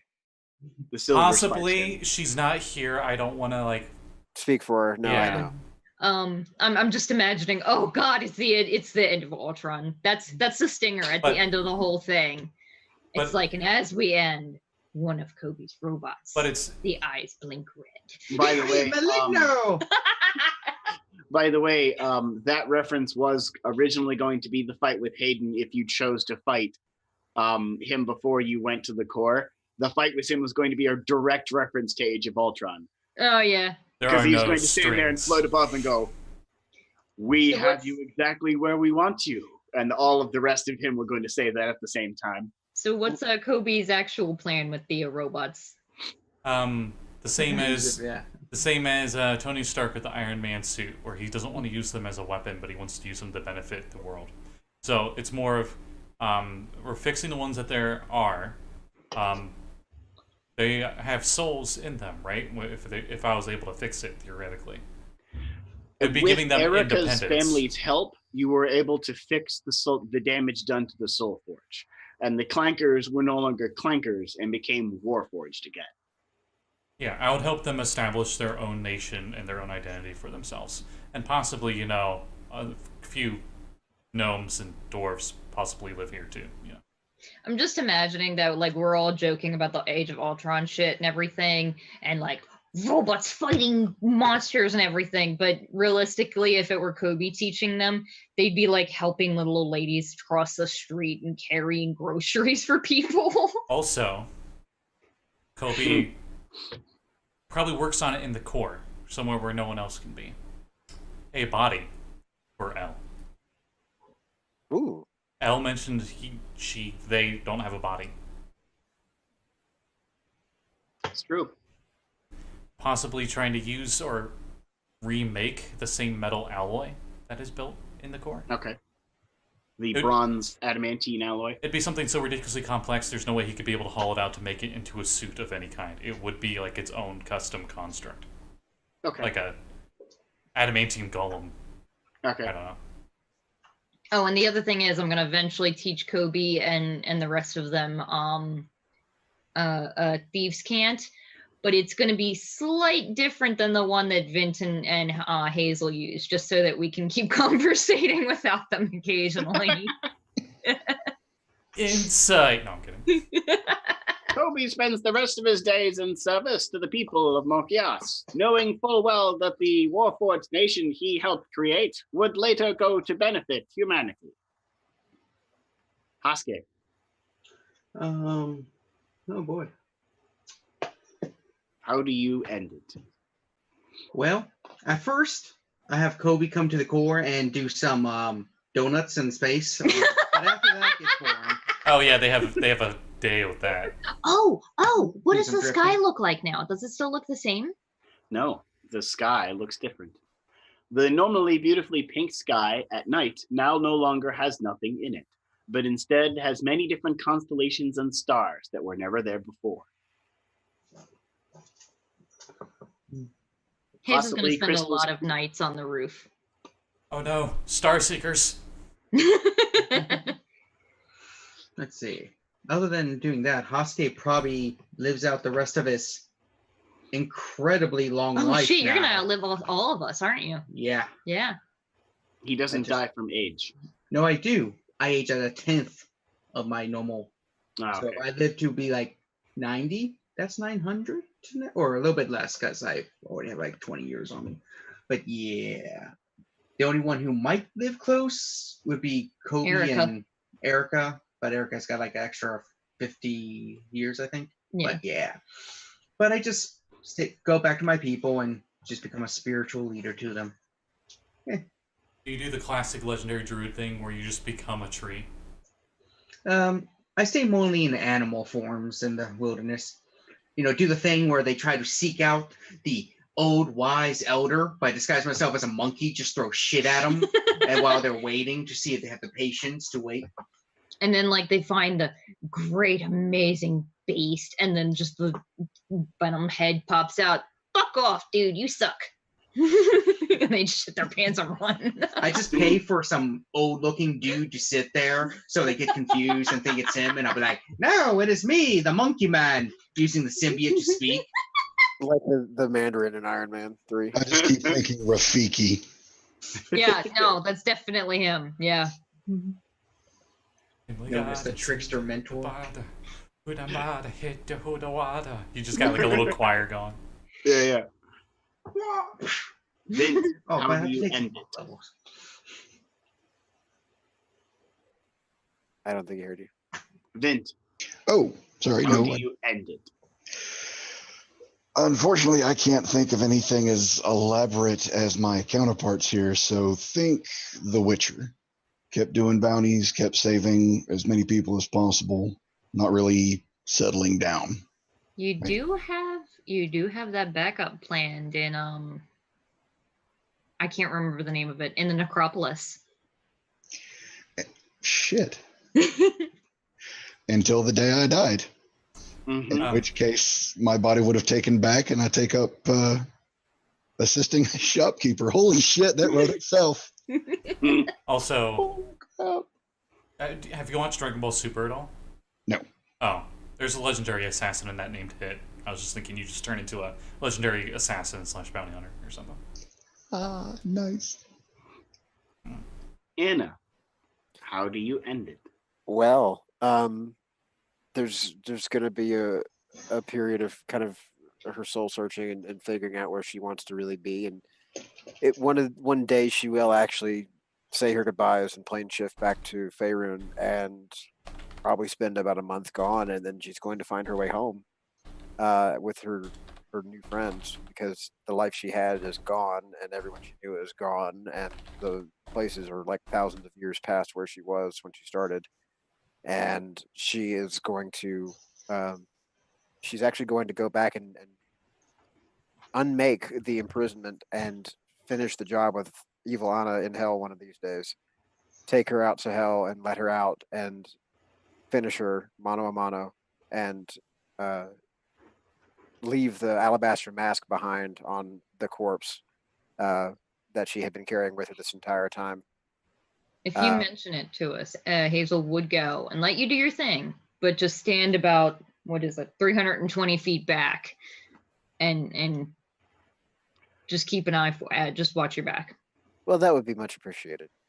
You guys are sneaky enough. You could probably sneak into hell with her, and if she somehow doesn't win, you just snipe it. You just snipe the evil one, and you win. But after the greatest caper of all, one of the devil lords walks past you, and he's just like, "What's that weird shadow?" he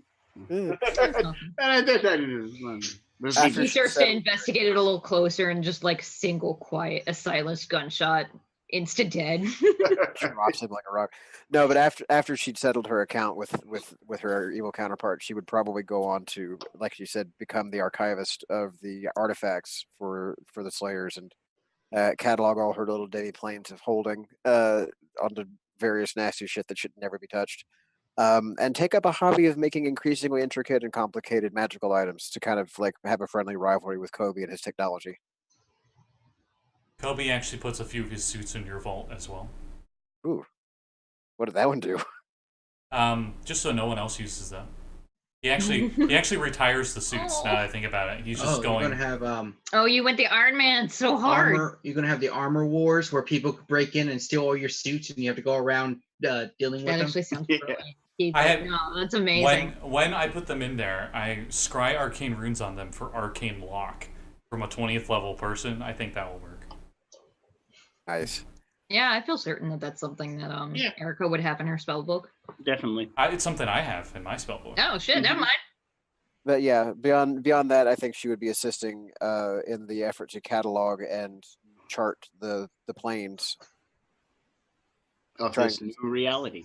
Yeah, and as a final act of just random assness, she one of these days is actually going to plane shift to the dream realm, because she had the foresight to make that tuning fork while she was there. She's going to teleport to the dream realm, and she is going to try and plane shift the mage out of there and back to Morpheus. He said he can't go home because his reality's been erased by the far ones, right? Yeah. Yeah, but this wouldn't be his home. It would be a new just one. Out of the dream realm. It just gets him out. He's not stuck there anymore. And the curse is broke. If he leaves, he won't die because the curse is gone, right? He can't technically die anyway. He's a golem. So he's free. He's not even like Warforged where he's partial golem. He's like straight up like an iron golem. He's just medium sized. So, yeah. Technically, he is the class of a 20th level wizard with the physical stats and abilities of an Iron Golem.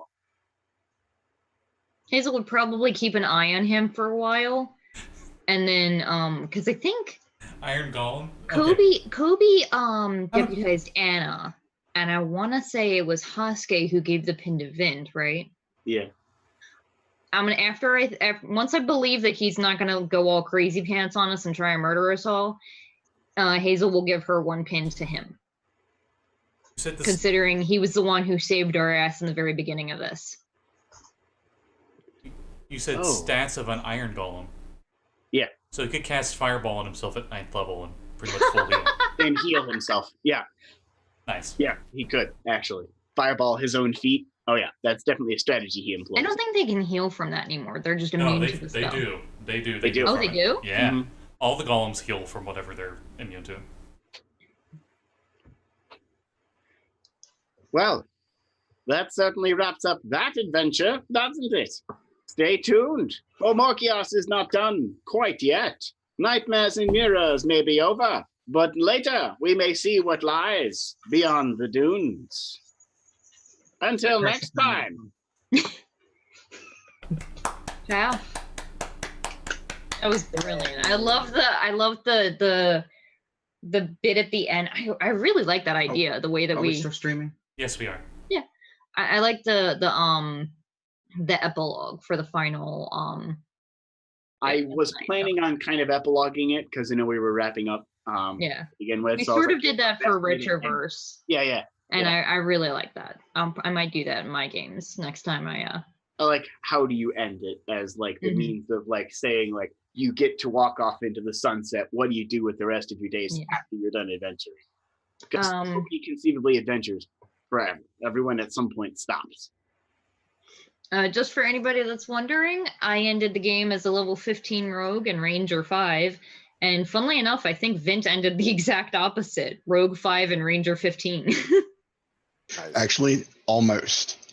I went up to level 7 so I could get evasion. Oh, that's right. You said that, yeah. Yeah, and then 13 on ranger. What is that abomination? Oh no. Why?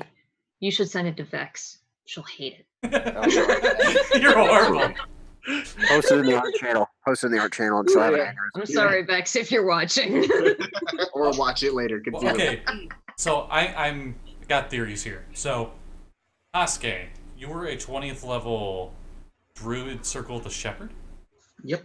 Yeah, I knew it. Okay. You never said, that's why I'm like, I know he's a druid. Oh, he never said? No. Oh, it's easier for me because, like, I live with him, so I hear way more about his characters than anybody else. Because he was originally gunslinger, and then he wanted to switch his class, and I'm like, okay, he's definitely a druid now, but I didn't know what kind of druid. Yep, shepherd. That's why I could summon 15,000 badgers. Yeah. Yeah, it's just Warforged, Gnome, Dwarves, and Badgers. Badgers everywhere. Did Scott and Jesse, did you want to mention where you found your characters' classes? And any thought overall on the classes? Sure, let me go look that up really quick, because it's been a minute since I saw that. Okay. It's called the Warlock Refreshed. Do you want to go ahead and tell them, Scott, yeah, about looking this up? Yeah, so Coby technically was a fighter, but the subclass is from Mage Hand Press, the guys that are making the current campaign setting that they had in Kickstarter called Dark Matter. And it was called Magitech Hero, and it's Iron Man. Instead of getting extra abilities every time the fighter subclass would get a new thing, it's you add another attachment to your suit to make it more powerful. It was pretty much mini feats. It was just bringing feats back, but your suit gets the feats instead of you. Your thoughts on how it worked? Did it seem balanced and fair? Did it seem broken? The ones I used, it seemed okay. We didn't really get to test the planar adaptation one, but that one on its own says, talk with the DM about this one. It was purposely vague. And also, they have no aquatic adaptation stuff at all. Got it. Kind of so aquatic stuff would be the bane of that. Yeah. Right. So I found it here. Are you? Oh, the last 5 levels, inspired off of Erica. I was going to go wizard, but it makes much more sense that I went art. I can never say it right. The Eberron class. Artificer? Yes. Artificer. Yes, because the latest Unearthed Arcana revised it again and made it its own class instead of a wizard subclass. Yeah, I've heard that one is a lot better than the last Artificer one that came out. The new spell it has is broken as hell, so I didn't use it. Oh, yeah. Yeah, we did talk about that one, I think. Yeah, good avoiding that one, those of you who choose to take it. Anna, you ready? Okay, yeah, so I've got two here, actually. One is the Warlock Refreshed from here-b-dragons .us, and it's the Warlock, refreshed. If you search for Google, that'll be your top hit. And it's basically kind of a rework where they spent a lot of time kind of overhauling the invocations and the pack boons. The invocations, a lot of the treatments that were given were to make it so that you could diversify different attack cantrips and not make the Warlock such a one-trick pony with Eldritch Blast. It made taking other attack cantrips more viable. It changed the way that the Agonizing Blast feature worked. It made it work across all your attack cantrips, which made Toll the Dead look very powerful. It did never go into that, though. It seems some of this class features seemed a little on the broken side or a little on the strong side. The Patron's Mantle being able to boost your AC over 20 whatever is pretty stout. Like I played capped at 20 since pretty much the beginning, and I was hitting regularly into the upper, like 22, 23 AC most of the time. The other part I was doing was called the Paladin of the Plains Watch. And I don't have a site for it yet. Wait, here we go. Oath Paladin of the Plains, dreamsandpixies.com. And It's just an oath. It doesn't rework the Paladin class. It's just a new oath. And it focuses mainly on being a dimensional bouncer or a warden. Your entire thing is about keeping outsiders out. So a lot of planar themed spells. So you get protection from good and evil and comprehend languages as like oath spells at 3rd level. You get there's a dimensional lockdown effect that you can use for your channel divinity that basically prevents characters from using planar teleportation or effects like that. And if they try, they take massive psychic damage. That felt really good and balanced. Like that I didn't play enough levels of it to really like feel it out as a whole thing, but the bits that I had seemed very nicely synergistic with what my character's MO was anyway. And I like that very well. Sounds better than the Sin Eater Paladin I found, which is like you kill. It was based off the Pathfinder one. Yeah. But it was converted to 5th edition, and it was pretty much, is it evil soul? Okay, I eat it. It's gone. Yeah, I will say, like, honestly, I'm a little hard on things. For those who don't know, like, Kevin and I worked a little bit on editing for Retroverse. I did see some broken things with it. The one that the version of the I don't know, the Iron Man that you were using originally, Scotty, I feel like they changed it some, because it like early on it felt like really strong, and then it started to even out some. Yeah. With the Warlock reworked or revamped, I will say I feel like I understand the desire to make it less of a one-trick pony, but I feel like that's kind of part of the reasoning behind the Warlock, and taking that away kind of hurts that some. I definitely do agree, though, the over 20 AC thing is bounded accuracy. I want to hit everybody in the world with a newspaper and just yell bounded accuracy all day long. And then changing the bit at the end where you can change your high-level Mystic Arcanum, that's extremely powerful, because a Warlock's main limiting thing is the fact that they have a ton of spells that they could do potentially, as long as you've got short rests in the day, you can do it. But they're limited in the choices that you have. That's one of the trade-off. You can cast spells until the cows come home, but you only have a limited number of spells. Yeah, I like that they didn't go completely apeshit nuts with it, and they only let you change one Arcanum per long rest, not like your whole selection.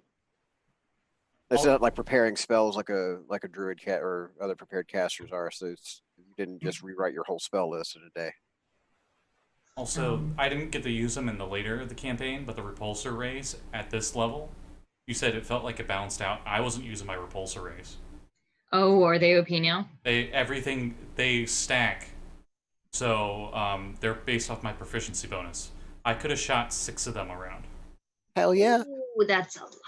That's 60-10. That's maybe too much. I will say, I didn't get to use it. Plus that is my the other thing that I've plus noticed. my intelligence mod on every one of them.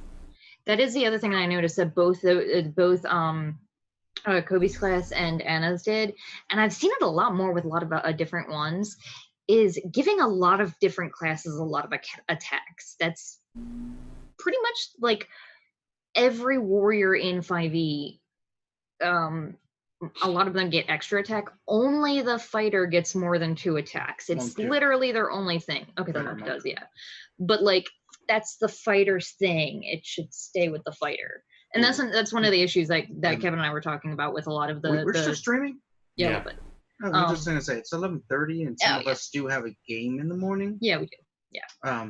And I'm not sure the people at home want us to hear you go for another hour and a half about game design issues. Well, We're married. I've had to listen to you talk for hours about game design when we're editing retro. Had to. Well, thank you, Blake, for letting us play on your campaign setting. Yes, this is a great universe, and I'm so thrilled I got to play Anna again. The balancing issues with the and thank you all for being part of it. With the steampunk book, I'm having your steampunk PDF there that I'm having Kat and them look at. Next time we take a venture back to Morkias with different characters, of course, we will be using that plus DMG, official material, simply because I'll be using some tech advancements to things, but I'll be using some tech advancements with specific material added in mind on top of it, supplementing all of that, of course, with the steampunk stuff, providing it's balanced. So with some balancing issues fixed in that, conceivably we will have a much more steampunk rather than just diesel punk all the way. There'll be a steam diesel punk combination because some things will still be diesel punk, of course, conceivably in the actual society of things. So stay tuned. Yeah. Until then, though, next time on this particular channel roundup, we'll be going into Ghosts of Saltmarsh. I'm excited. It's going to be all of us and Scotty's running now. Jeb, right? Jeb, Jeanette. Jeanette. My brain just automatically goes to the name her Discord name. Yeah. He's shaking his head because we know a real life person named Jeb. It made sense in context, Kevin. She's known on Twitch as Uncanny_Adventures. She runs Call of Cthulhu and D&D stuff alike. She's never going to give us any more bits. Oh, Kevin. I'm not sure if she's still watching right now, but she was watching for like the first half. Yeah. She's our steadiest customer. She's wonderful. I mean, yes, watcher. And we'll see all of you tomorrow for Waterdeep, hopefully. Or some of you. And Trackless Sea next Saturday. Oh boy. I'm excited. Ciao, everyone. Bye. Bye.